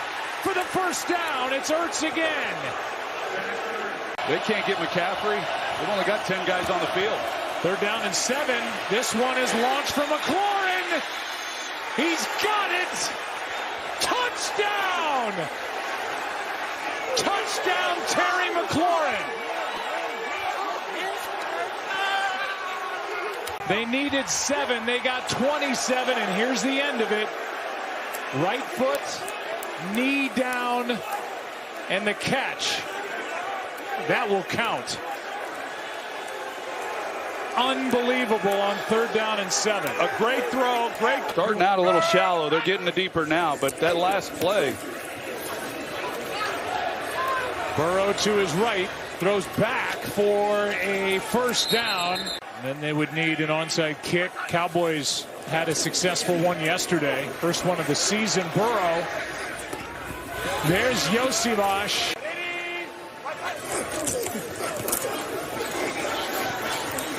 Burrow in the end zone, and a flag on the defense. Iosivas, and this will be pass interference.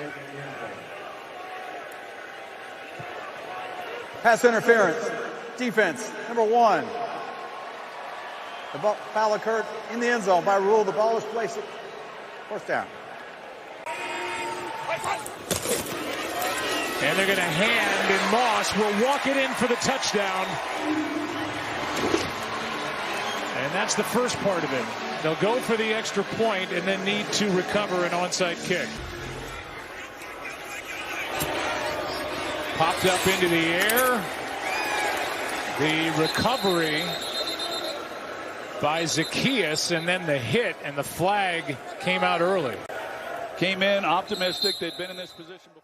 For 2 today. Well, Laureano hits this pretty well out to center field. It's still going. And it's gone! Laureano, a solo jack. 3-0 Atlanta.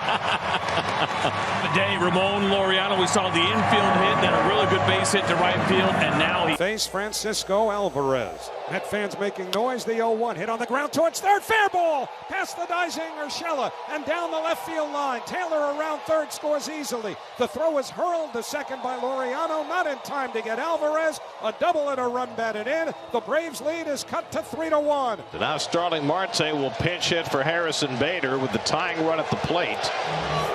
Well, you knew they wouldn't go down without a fight. Not with everything on the line here today. And Marte pulls one toward the hole. Base hit. Alvarez had to hold up. He'll go to third and stop there. Starling Marte with a pinch hit single. The Mets with 3 straight hits to start the 8th. And they got the tying runs on base with nobody out, and Francisco Lindor coming up. And Lindor lines one into center field. A base hit. Alvarez is in. Marte stops at second. 4 straight hits for New York. Lindor drives in a run, and it's 3-2. And that's going to be it for Jimenez. Rick Kranitz is going to go to Raisel Iglesias.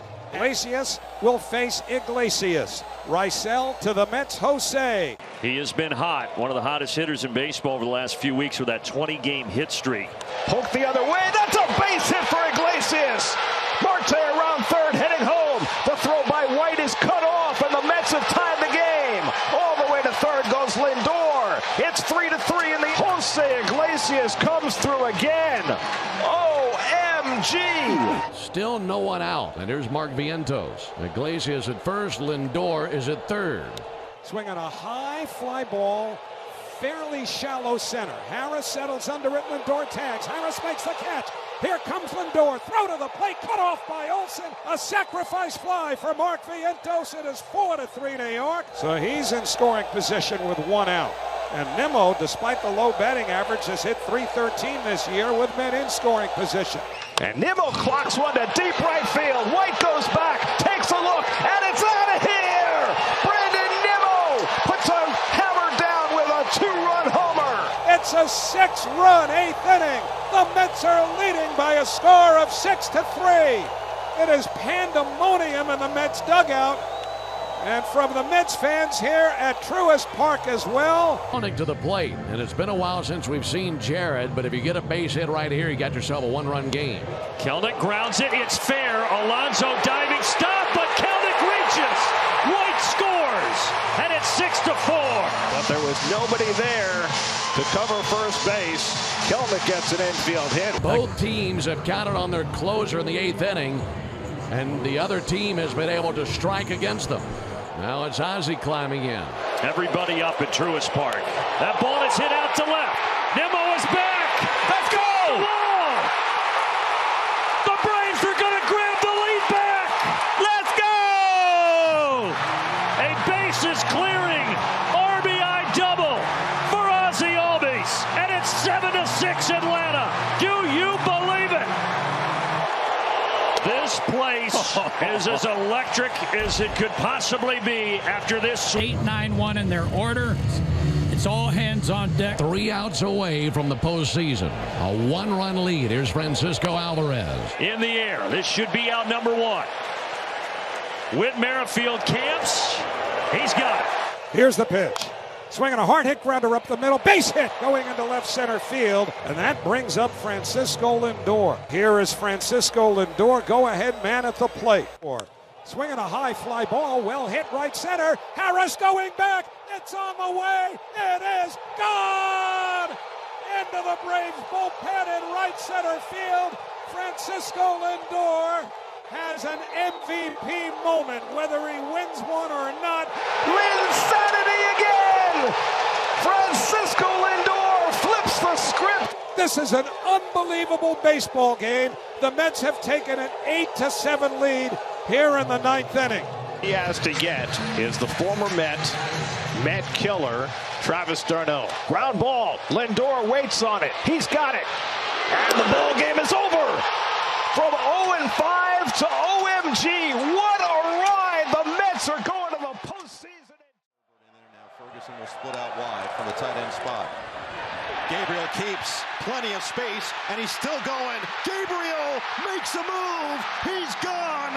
27 yards. Touchdown Ducks. But he gets greedy and goes after the back, and he loses contain on the quarterback. And Dylan Gabriel, for the first time today, pulls it and scores. And now Terrence Ferguson, watch his block at the end of the play on Igbinosun. Career long 47. And this one from Fielding is perfect.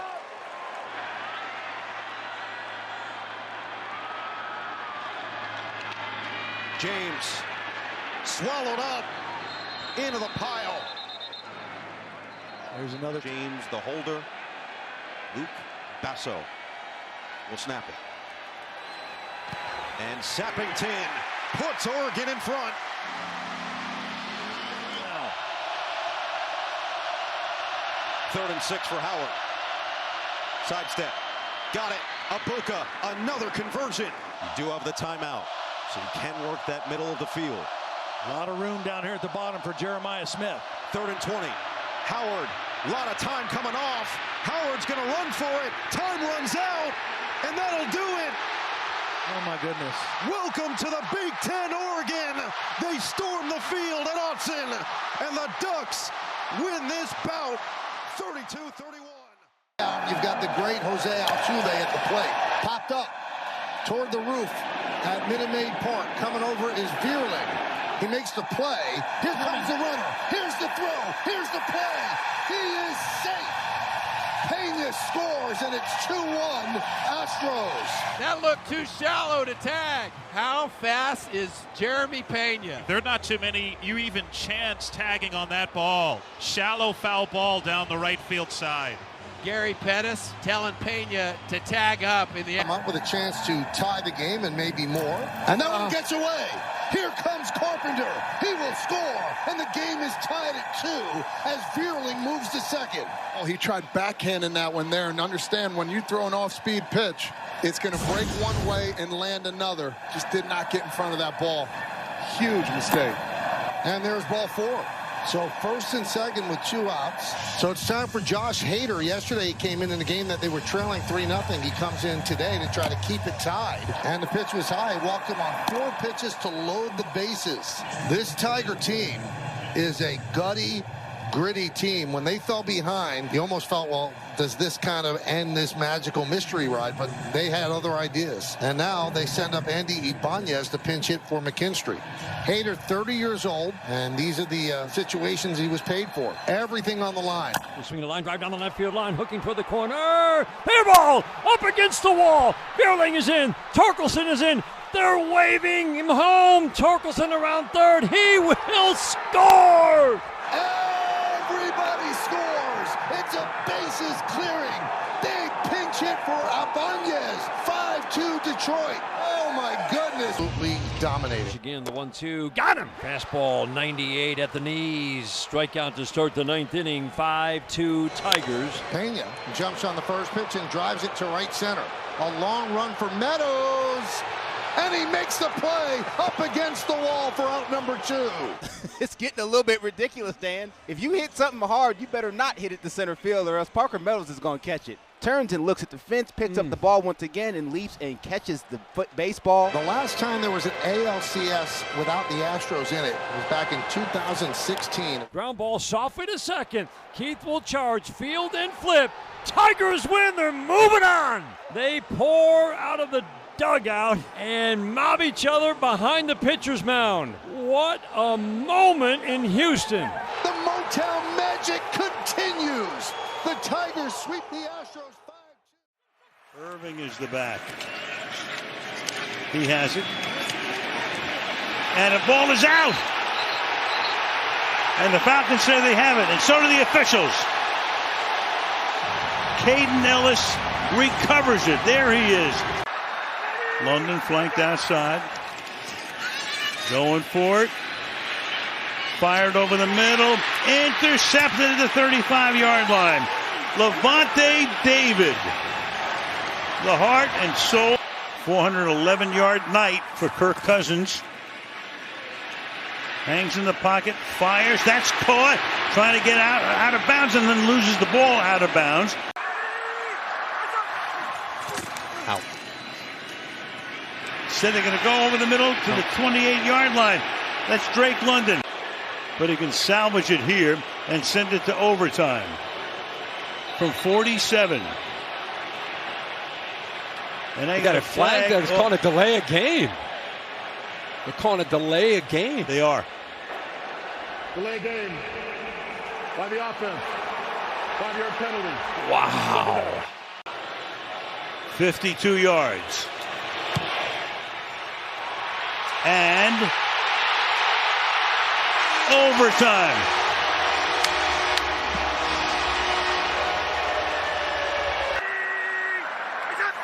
Mooney moving. That's fired. That's caught. And that is Hodge. And Hodge is going to take it to the end zone.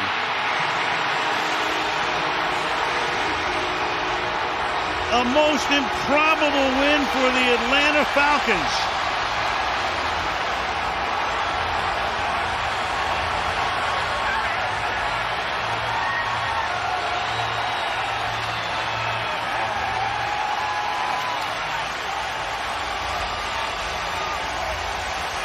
Go figure. Blitz. They blitz and they play man coverage and watch the throw away from the corner right there. And then it's just a great athletic play. Good effort there by Ray McLeod to help out. But he puts this ball right where it needs to be. See McCollum working around him, but he couldn't get to it because of the location of the ball. But a heck of an effort by this guy with fresh legs. Your most trusted arms. The 2-1. Lindor towards right center field. This one is back. It is gone! Grand slam! And Lindor puts the Mets on top. The biggest swing of the season for New York.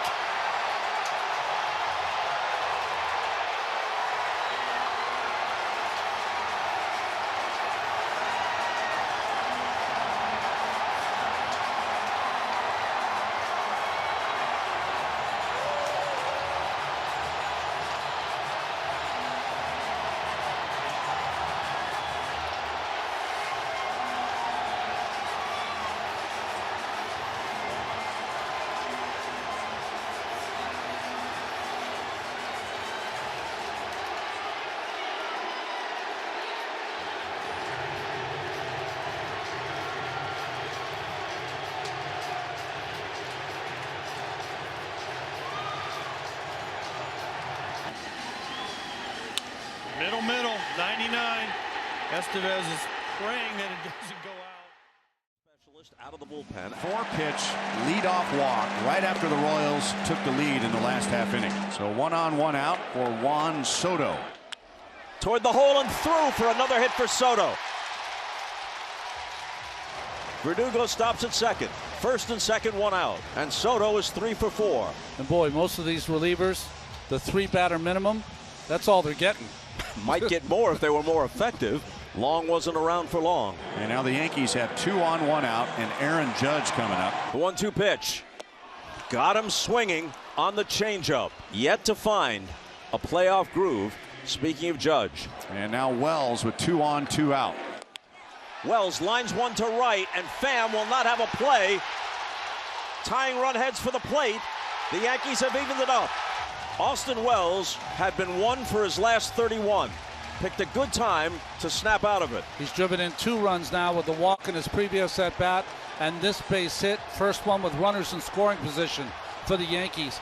Luis Garcia, the third base coach, 2 outs, knows that Tommy Pham does not have a strong arm. It off for the Yankees. And he slashes one to right field for a leadoff hit. Big turnaround first. Pham gets it back in quickly. And a big hit here to start the 7th. Now here is Volpe. He's going. Swing and a miss. Throw is high. And Chisholm steals second. Checking to see whether it's worth it to challenge. Well, the problem with Chisholm is the slide. Yeah, maybe. He lands a little short and pops up. And does Massey get the tag in on time? Yes, he does. I spoke too soon. It's at least close enough to check. Yeah, he's going to be out at second base just because it was a bad slide. How about that? He came up 6 inches too short, and Massey with the wherewithal to slap the tag down. Outstanding play. Chisholm had been 14 for 16 on stolen base attempts from the 7th inning on, but I believe he's going to be out after seeing the replay. Perez disappointed that his throw was high, and for the moment he thought Chisholm had stolen the bag on him. After review, the call on the field stands. The runner is safe. Well, obviously they felt in the command center that there was nothing conclusive enough to overturn it. Enough for Cotrero, too, as he's upset. But Lorenzen back to work. So Chisholm at second base with 2 out. Here is Verdugo. Base hit to left. Chisholm can fly. He rounds third and heads for the plate. He would have beaten the throw anyway. It squirts away from Perez. And the Yankees jump back in front, 6-5. So Doogie delivers. Are going to send up the top of their order. So what is Luke Weaver made of? Well, Aaron Bone, the Yankee manager, is about to find out. Swing and a miss, strike 3. 1 out in the 9th, but here comes Witt. Witt is hitless in 4 at-bats, but robbed of a hit twice. Dad looking on. Oh, I think he said one time. One time, son. Called strike 3. Witt dropped the bat. Was on his way to first, and Hammery punches him out instead. He thought it was low. So you talk about a huge call. A 3-2 pitch. You hardly ever see Bobby Witt griping at an umpire. That pitch was down from the moment it left Weaver's hand. Weaver has now faced 3 men and struck all 3 out, and Kansas City is down to their final out. Here is a big fella, Vinny Pasquantino. Rolled down to first. Cabrera has it. He'll take it himself, and game 1 goes to the Yankees. Ball game over. Yankees win. 5 out of 11 on third now. Iamaleava, end zone, diving attempt, and it is caught for a touchdown. Chris Brazel puts Tennessee back on top. What an effort by Brazel. The ball is perfectly placed. Does he secure it? Looks like he does. Ball's in the air. Got both hands on it. Ball moving just a hair, but I think he's got firm control. And I think it's going to stand. After review, the ruling on the field stands. Touchdown. 4-man rush. Milroe retreating. Dumps it off. Justice Haynes down the sideline. John Allman in the replay booth took a look at the run after the catch by Haynes.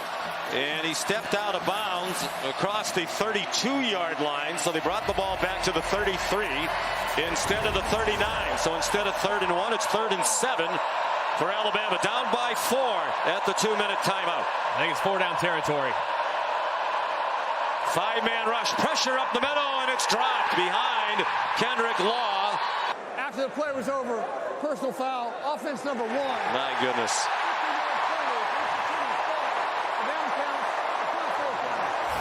And the down counts. Just a terrible decision by Kendrick Law. Jawing at him, but he retaliates and punches and pushes, the defender right in the face, and that's going to get called every single time. Just a terrible decision. And now your offense is in an impossible spot at 4th and super long. Analytics didn't like it, felt bad about it after the fact. They bring pressure. It's a screen. It was a floater to Justice Haynes, and he does not get the first down. Redshirt freshman from Memphis.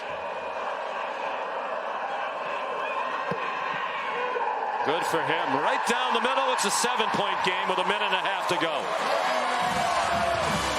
But hope. Potentially. Williams has been targeted 19 times. Jalen Milroe fires, and it is intercepted. Will Brooks picked it off. Tennessee, a huge play by Will Brooks, the Birmingham, Alabama native. And Will Brooks' eyes are in the backfield the entire time. He sees it. He sees Jeremy Bernard crossing face, throws behind Bernard, and Brooks reels it in. It's a good pass rush as well. Just a big-time play by Brooks on the errant throw from Jalen Milroe. His 2nd interception of the year. The first one he took back 85 yards for a touchdown in their route. They won't snap it again. Huge win for Josh Heupel in his 4th season here in Knoxville. And some of the fans coming out onto the field.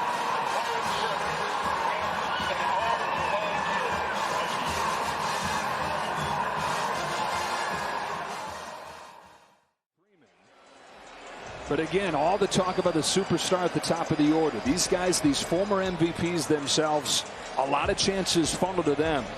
And the bases will be loaded here for Freddie Freeman with the Dodgers down 3-2 and down to their last out in game 1. Well, the good news here for Dodgers is Freddie Freeman doesn't necessarily have to do anything but get a single and jog to first. But beating something out in the ground will be limited because of his ankle. Now, the kind of at-bat that every kid that plays baseball dreams of one day having. You tell yourself, right, all right, bottom of the 10th, bases loaded, World Series, 1-run game, Dodgers, Yankees. Reality for Freddie Freeman right here. Taylor the tying run, Edman the winning run. Cortez delivers. Freeman hits the ball to right field. She is gone! Gibby, meet Freddie.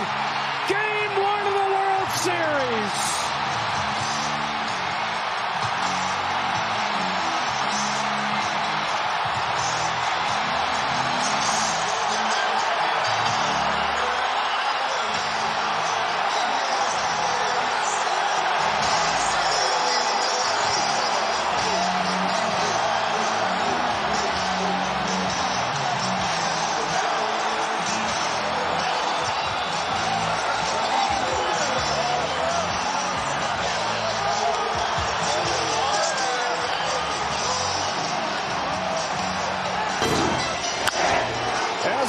On an October night 36 years ago, a hobbled Game 1 hero for the Dodgers. Freddie Freeman with a walk-off grand slam to win Game 1 of the World Series 6-3 over the Yankees. Unbelievable.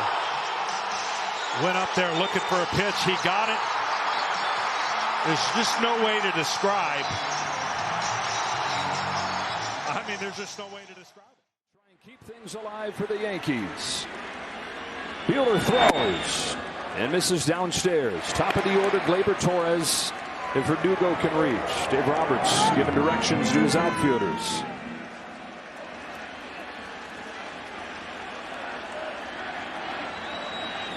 Swing and a miss. 1 ball, 1 strike.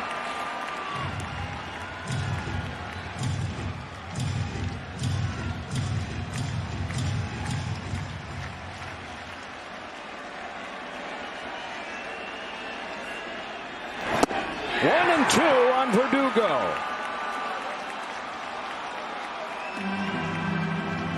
The Dodgers a strike away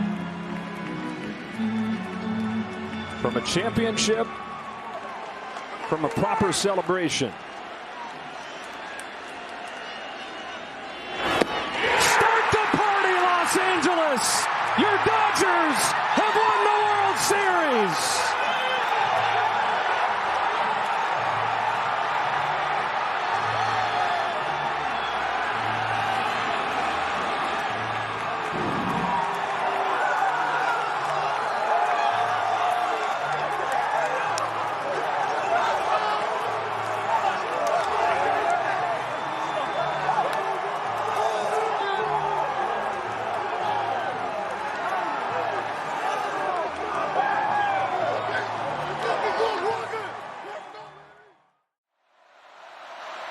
King on his own.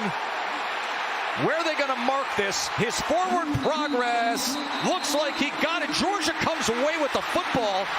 Georgia comes away with the football, and they got it. Dan Jackson has the football. Watch this. How did this happen? Ball comes out. Dan Jackson makes the hit. Watch it come out and just lay on the ground.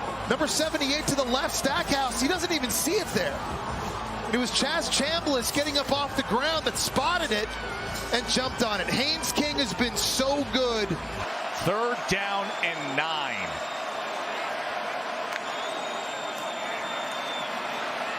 Beck looking to extend the play. He's going to run for it. Can he get there? Diving effort right at the end, right at that line to gain. Pushed out by Thomas Gore. Beck to the end zone. Touchdown, Georgia! They're an extra point away. Dominic Lovett. Fantastic play called by Mike Bobo here. They're working a pick play outside on a quick wheel from the slot to Dominic Lovett. Picture perfect back shoulder throw. There is no defense for a perfect pass.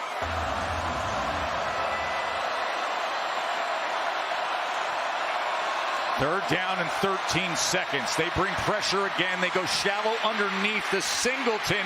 Singleton turns the corner, and with 7 seconds remaining, he steps out just shy of the 45-yard line. Okay. 4th and 1. 7 seconds remain. Ball was batted.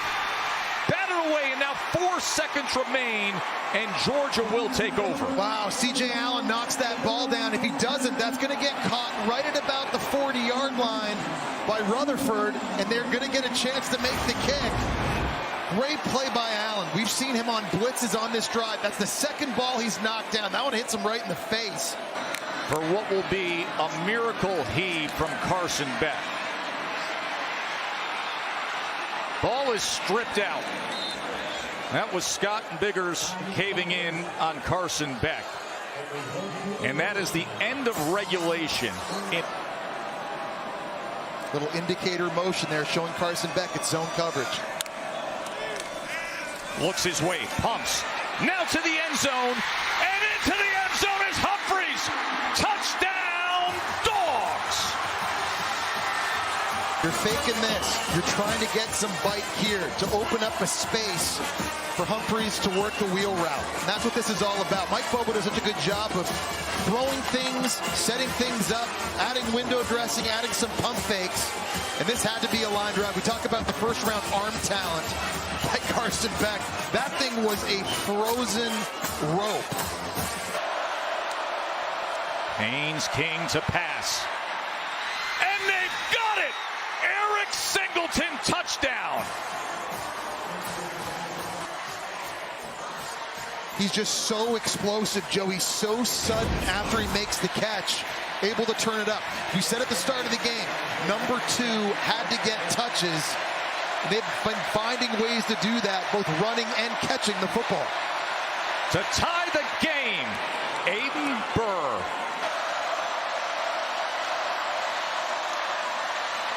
Haynes King is going to get in. Georgia Tech retakes the lead here in the second overtime. King. Ball is batted. And incomplete. As Smile Munden got involved, Daniel Harris tried to chase it. Well, you see a lot of offenses do this down close to the goal line. When they bring a receiver down, like vertically or horizontally down in motion, it's often sometimes a quick screen. Georgia. Carson Beck to pass. Late pressure. Lofts it. And into the end zone is Cash Jones. Touchdown, Cash Jones. Cash Jones is running the wheel route. Clayton Powell-Lee at safety is coming on the blitz. He sees Jones come out of the backfield. He's like, do I cover him? No, I'm supposed to keep blitzing.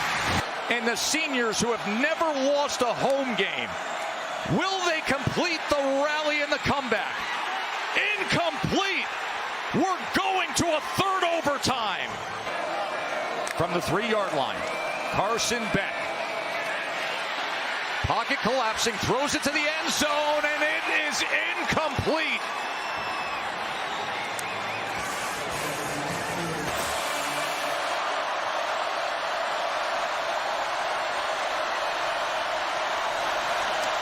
Georgia Tech for the win. Can King find it? No! We are going to a fourth overtime. Haynes King. Incomplete. He was trying to get it to Jackson Hawes, the tight end, and a flag is down back at the 11-yard line.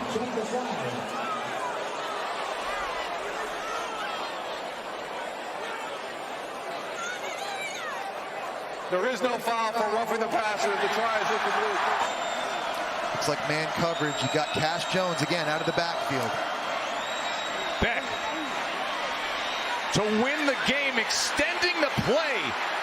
Flag is down as he is taken down inside the 5-yard line. Yeah, it's going to be, I think, Xavier Truss at right tackle. Holding offense number 73. That penalty's declined. Try is no good. Fifth overtime. 2-point conversion attempt. Edge pressure. They pick it up and they get the 2-pointer with Dylan Bell.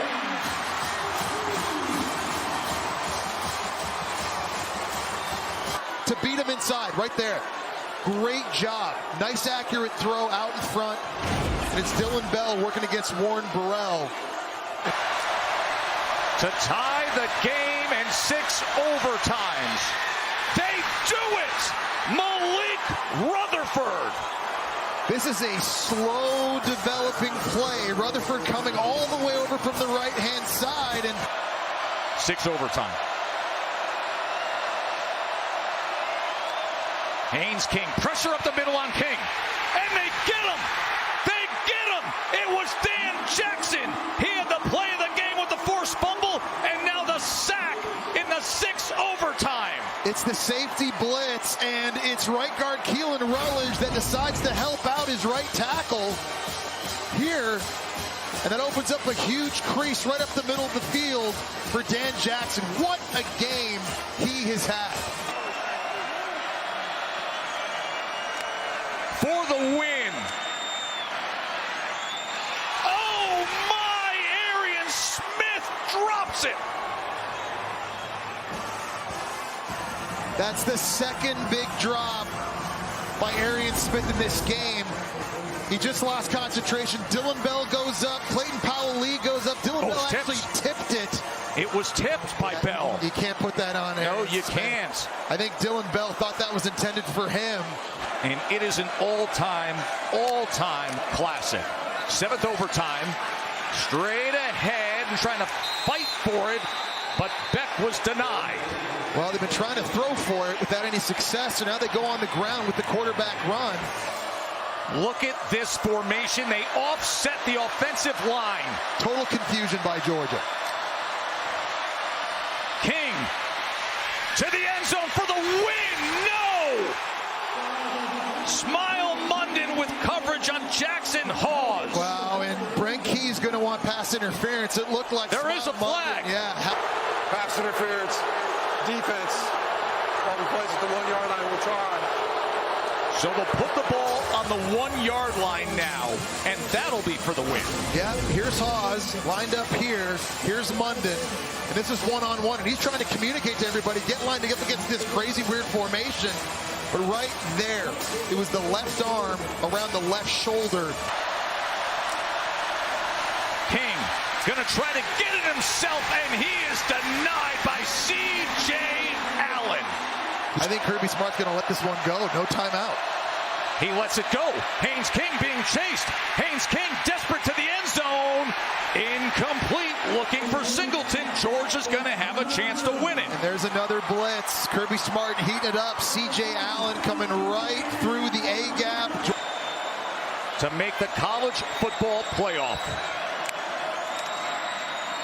Frazier straight ahead and straight in. Oh, it's great in 8. Georgia wins it.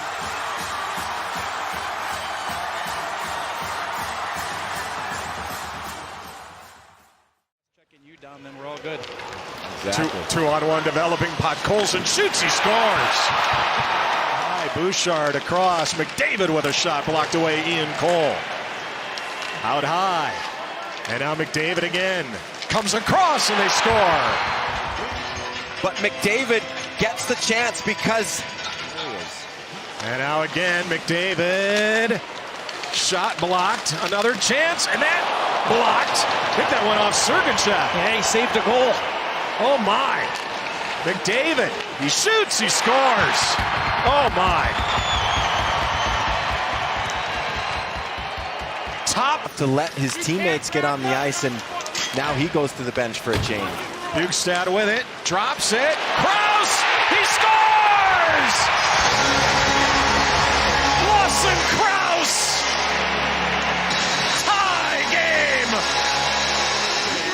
And this is why the puck ended up in the offensive zone in the first place, guys.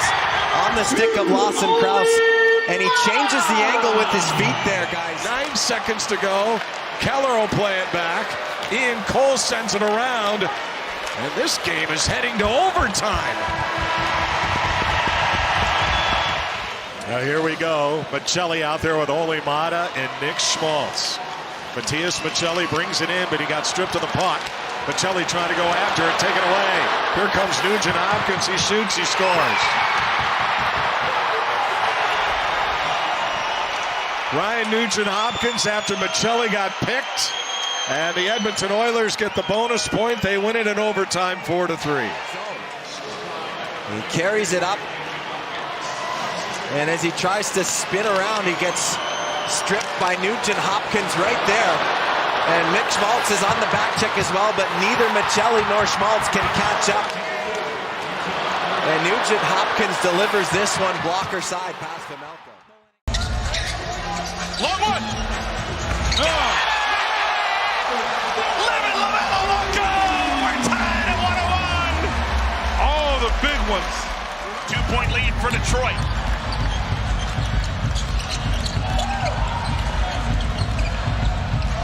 Hornets are not in the bonus. LaMelo! Rebound! How do you do? This guy was built to play the game of basketball. 13-point fourth quarter for LaMelo. Cunningham playing with 5 fouls. Ivy. Hardaway. Run down by the Junkyard Dog.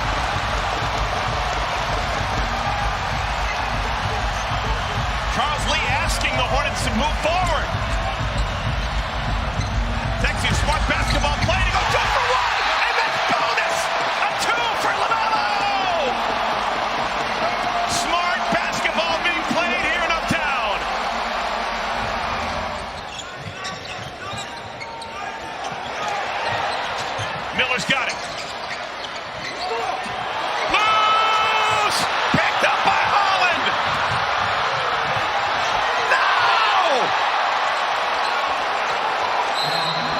Detroit takes a 1-point lead.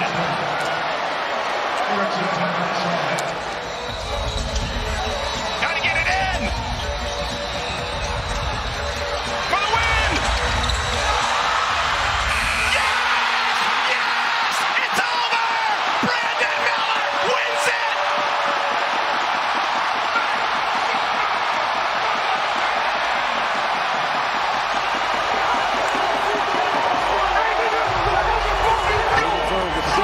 Released prior to the expiration of the game. It's over!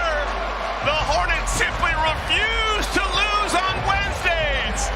Brandon Miller refused to quit on that play. Gets right around Beasley.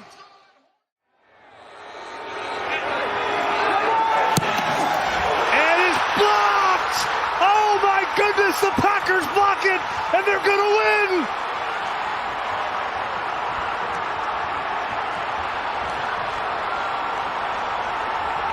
Green Bay survives.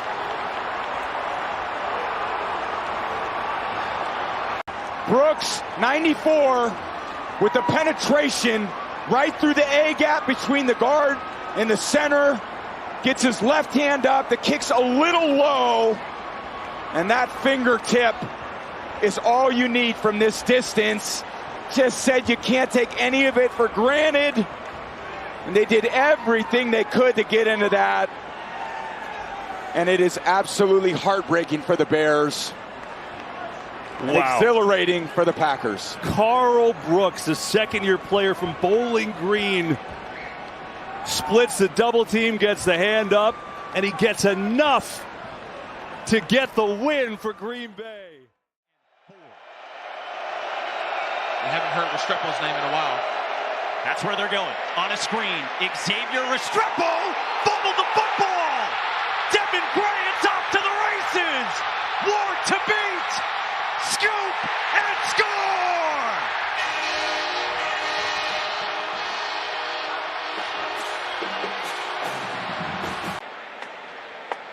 Momentum swings on both sides here at the Dome. Well, it's the trifecta for Devin Grant. You get the forced fumble, you get the recovery, and the peanut. First of all, the peanut Tillman punch. So you get the forced fumble, the recovery, and then the touchdown. Now, I think these officials are looking at the foot. Did the foot go out of bounds? The ruling on the field stands. 56-yard return for a touchdown and a Syracuse lead. Yeah, see those white cleats, Mike? You show the sliver of green playing man if they stay back. Bellamy blitzed off the edge, and Ward finds Restrepo. Off to the races. Restrepo to the goal line. Touchdown. 42 yards on the catch and run. The ruling on the field is that the ball carrier was out of bounds at the 2-yard line. First down, Miami. Wow, so now one of the officials comes in and overrules the line judge and says that Restrepo was out at the 2, which on review right there appears to be correct. Yeah, it appears to be the correct call. That left foot seems to go out of bounds and the ball not cross that goal line. Boy, we are parsing No, everything. we're seeing everything. And that's the way this thing has gone. Barry Buxton with the saving tackle. Yeah, it's that left foot, left leg. Seems to go out of bounds before the ball. Of his left foot. After further review, the ruling on the field stands. And that's exactly why the call stands. 2 tight ends for Miami. Martinez straight up the middle. Damian Martinez is in for a touchdown. Allen, touchdown. Syracuse leads again. 7. Ward quickly popped in the air. Is it intercepted? Incomplete. Off the ricochet. From the 15. Pressure comes. Ward steps up. Ward takes off, and Wax drags him down. An excellent throughout his career.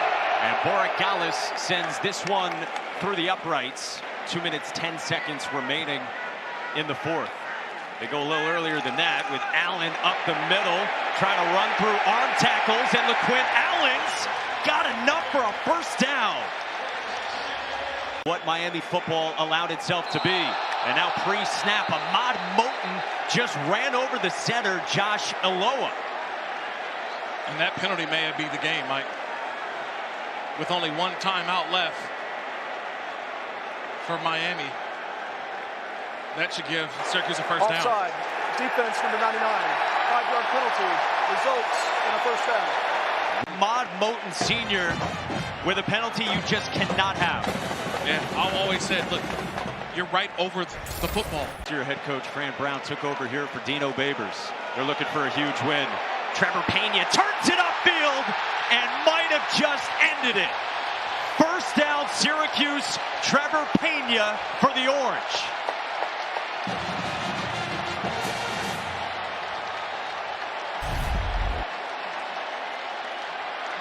They went with the jet sweep. Caught all of the Miami defenders off guard. They're all packed in, trying to stop LaQuinn Allen and Pena. Expect them at Syracuse. A stunner at Syracuse. The Orange come from 21 down and take down Miami.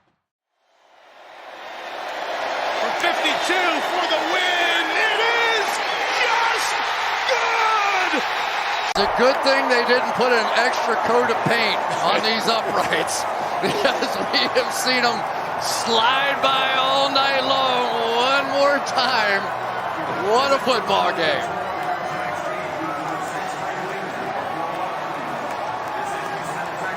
Hogan Hatton, the new snapper, perfect. Jake Fox put it down. Won it by that much. Oh my goodness.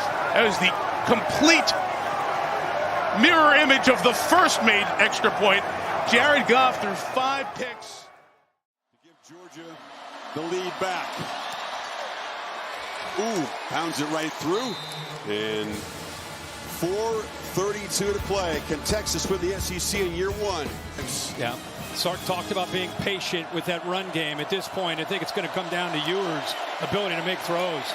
Got to get protection, and he's going to be sacked. A slow developing play, and Michael Williams closed him down. Pressure again, sideline pitch, intercepted. He threw it to Dalen Everett, who had huge plays in the Dogs' first win. And Georgia, up 3, gets the football back. Well, how fitting is that? They've been trying to pick on these corners, mainly Daniel Harris. That's gone away. But here, late in this game, they've got to be able to come up with another play. Play clock at 3. Texas brings pressure. Stockton backpedaling, throws it, and threw it right to Texas. Intercepted by Jahdae Barron. The young fella under pressure made a mistake, and Texas is set up now. 4. 2 timeouts plus the 2-minute timeout.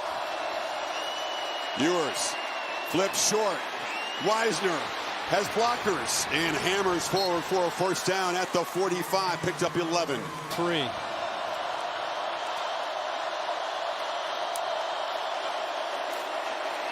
Ewers flips it across the middle. Catch made by DeAndre Moore. Got to get 2 plays. Got 2 plays to get them. Pressure comes. Ball rejected. And that was knocked down by C.J. Allen on the blitz. Ewers. Catch made by Moore. Nice route. Came in, cut out, and that ball was on the money. First down. He showed that and then went the other direction. Beautiful timing. Now in a slant, Moore makes this catch, and all of a sudden Texas cooking at the 35, 9 more yards. That has really been his targets tonight so far. Wisner running left, makes a cut. Yeah, it's enough for a first down inside the 30. Let's go away from it, but you want your quarterback, he's got to be smart. That's Matthew Golden when in motion. He goes deep. Ewers instead lobs it to the left for Wingo. And out comes a flag. Interference in the end zone as Dalen Everett, who's had some big plays tonight, flagged that time. Yeah, right on cue. We're just sitting here talking about, are you conservative? Are you aggressive? Go after the corners. He's been doing it all game. 15-yard penalty. Automatic first down. Pump fake. Ewers will be sacked. And now Sarkisian will have to spend a timeout taking a sack there. This matchup, second down play. Matchup way at the top. Golden has had a huge game. Ewers goes to the left, rising up and trying to make a diving catch as Wingo from 37 in a deadlock.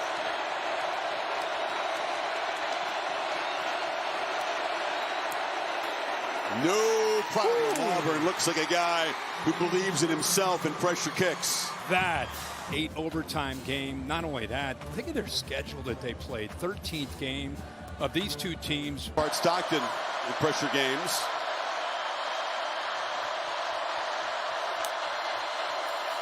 Keeper Manning shows the strength. He's not just a fast guy. He's got more motions over to the left slot. Ewers on the slant, caught, first down inside the 15. And now the tight end motions across right there as well. Ewers looking that direction. And checks it down, catch made, and cannot escape. Tackle made in space beautifully by K.J. Bolden. Reliable pedigree and the interesting hair. Right back out there from 32. And that time knocks it through. Not quite as confident a swing as it was to force overtime. Difference here for Georgia. And he's got the, they fake it to him, and they throw it in the flat. Oscar Delp slips a tackle, and that's a missed opportunity to get him behind the line there. 2nd and 1. Stockton. And they're going to lose yardage on that catch. Love it. Running it down. Mike Bobo with the play call here. They need 3. 2 backs in the backfield. They fake it to Etienne. Ball flips short. And the tight end, Oscar Delp, powers for a first down.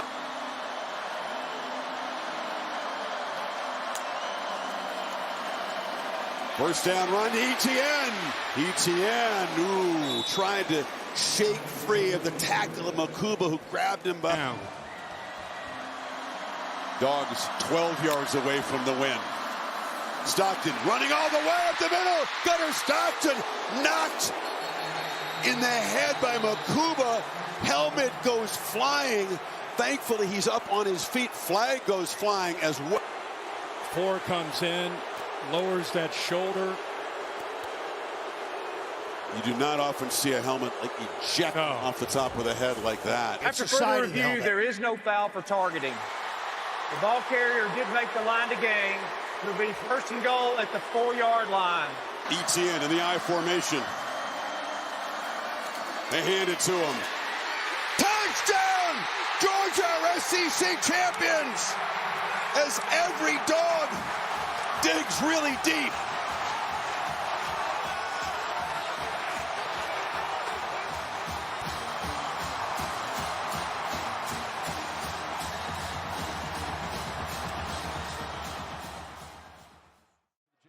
Possession. Good defense from Kansas. Here's Isaacs. 1 on the shot clock, and it drops. Playing the Blue Jays, he started off early by knocking in some shots. And now an urgency in the half court for KU. Storr challenging Kalkbrenner.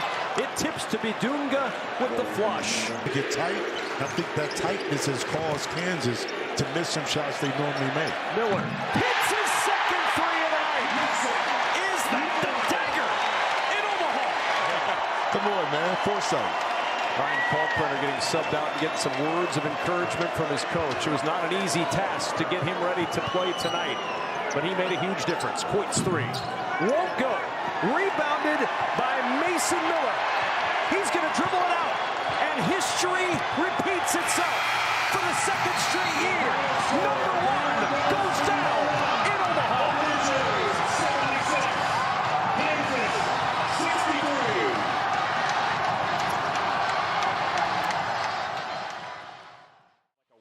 Style roll. He still gives you the luxury off the outside of Bleeker, but centrally can reach moments like that for Barrett and Murray. Oh, might be an opportunity here with the 1-2 shot. We're equalized again. They do it again. It's the San Marcel Pep.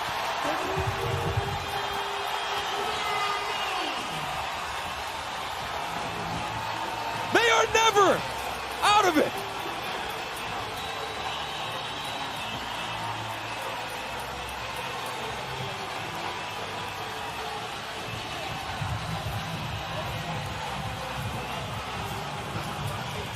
Watch Max Murray, 36 in green and gold. Watch the way that he steps up through the midfield. Closes down the space, and how clean is that ball by your center back? Unreal. First one in, sets it up so appropriately. Drops that side right into the corner, and then takes off the other direction. Shifts the goalkeeper as a player. Holmes. Picked off by Barrett, well read. And the center back will blast it long and ask Kissel to get in a foot race with Bamford. Kissel may win, and he does! Can he win the national championship? 1v1 against Yannick! Oh my gosh, they do it! Don't call them Cinderella! You can call them national champs! For the first time ever!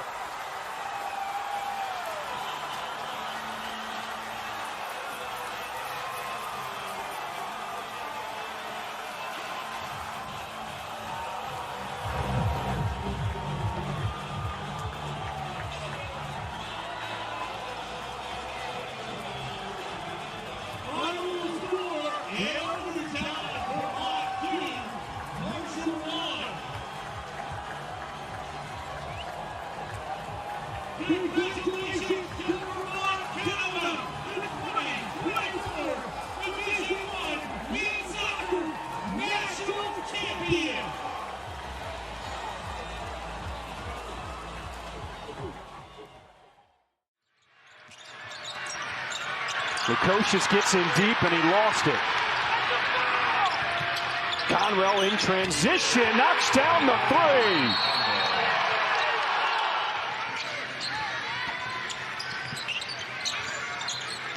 Lukosius on the drive, avoids the defender and plays it in.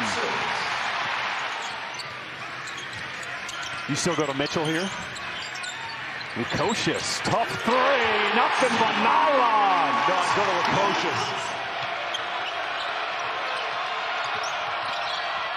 McKnight working against the big fella. How about and that he puts that over the 7-footer. James will use the screen from Bendego. Now goes up to his big man on his head. James with the composure to hesitate. Get the defender on the backside of him and then just throw it up. Lukosius gives it up inside. Skillings and Cincinnati takes the lead. Under 3 minutes to play here at Cincinnati. Lukosius looking for some help. Decides to take a free throw jumper. Everything's falling now for the Bearcats.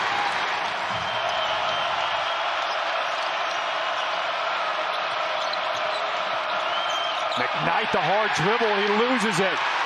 Skillings out ahead of the pack. Watch out! It has been mayhem. Defense leading to offense.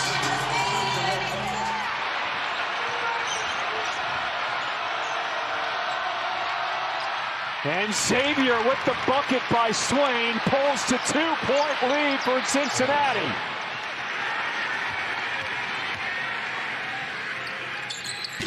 He misses, gets his own board, and puts it back. The hustle play from Dan Skillings Jr. Conwell, oh! He makes the three plus the foul. Huge, huge shot. Late in recovery, making contact with the hand.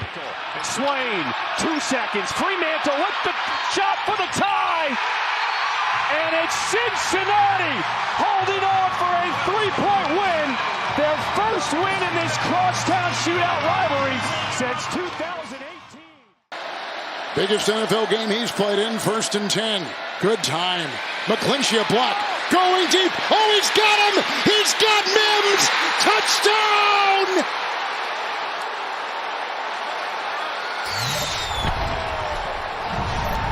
Mims is going to be on the backside. Watch, he goes here, gives a little step this way, and then takes it deep.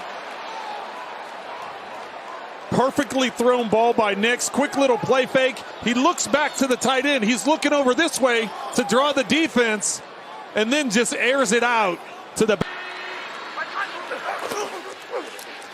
Round the block, quickly Higgins side. Oh, he fumbled the ball. It may be loose. Surtain was there. Was it a catch? Possession, 3 steps. That catch then has become a completion, and then you see Surtain knock the ball loose after that 3rd step. Off the side, Nix. Intercepted. Picked off on the play by Pratt. Oh, what a play.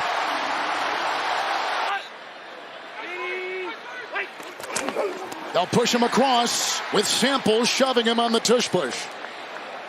No signal yet. Touchdown. With 1:24 to go, and Denver will have a timeout. A touchdown run by Joe Burrow. His 2nd of the season.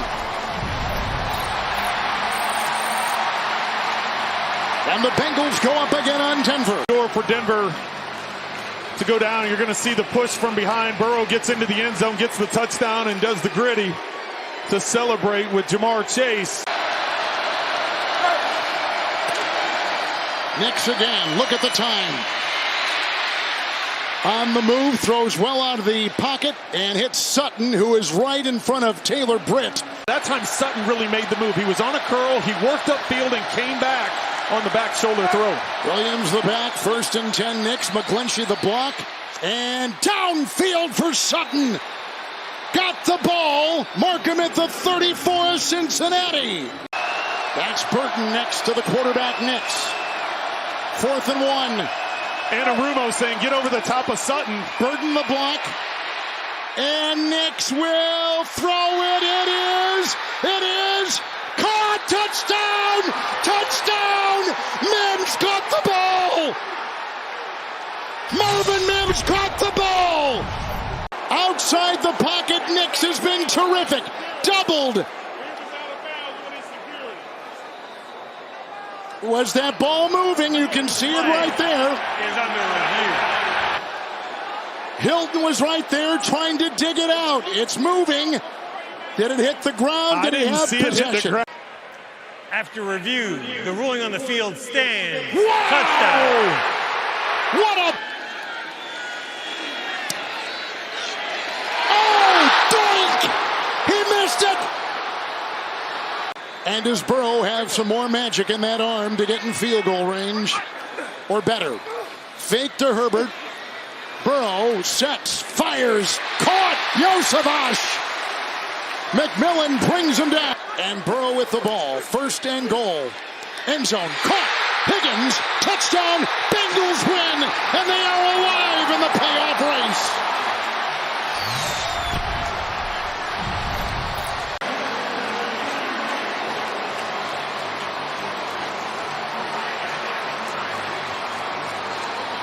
What a game by Joe Burrow. Over 400 yards, 3 touchdowns, no interceptions.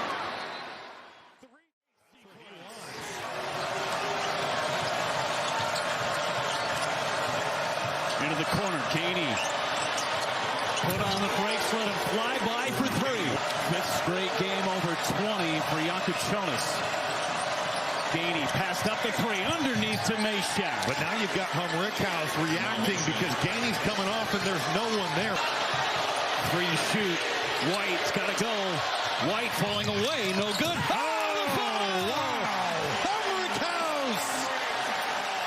To impact winning basketball games. And Ziegler shaking big. Ziegler looking for help. Gainey open 3. Got another one to tie it up. When you miss Ziegler for a lot of this second half, you haven't had Lanier. He's fouled out. Man, what a casual pass. And now Milicic on the weave for a dunk. Just too casual, especially at this point in the game. Man, that's a lazy bounce pass. Igor Milicic. Illinois will pressure the basketball. Both teams with a timeout. Get it to Gainey. He's been the guy in the second half. Gainey on the drive.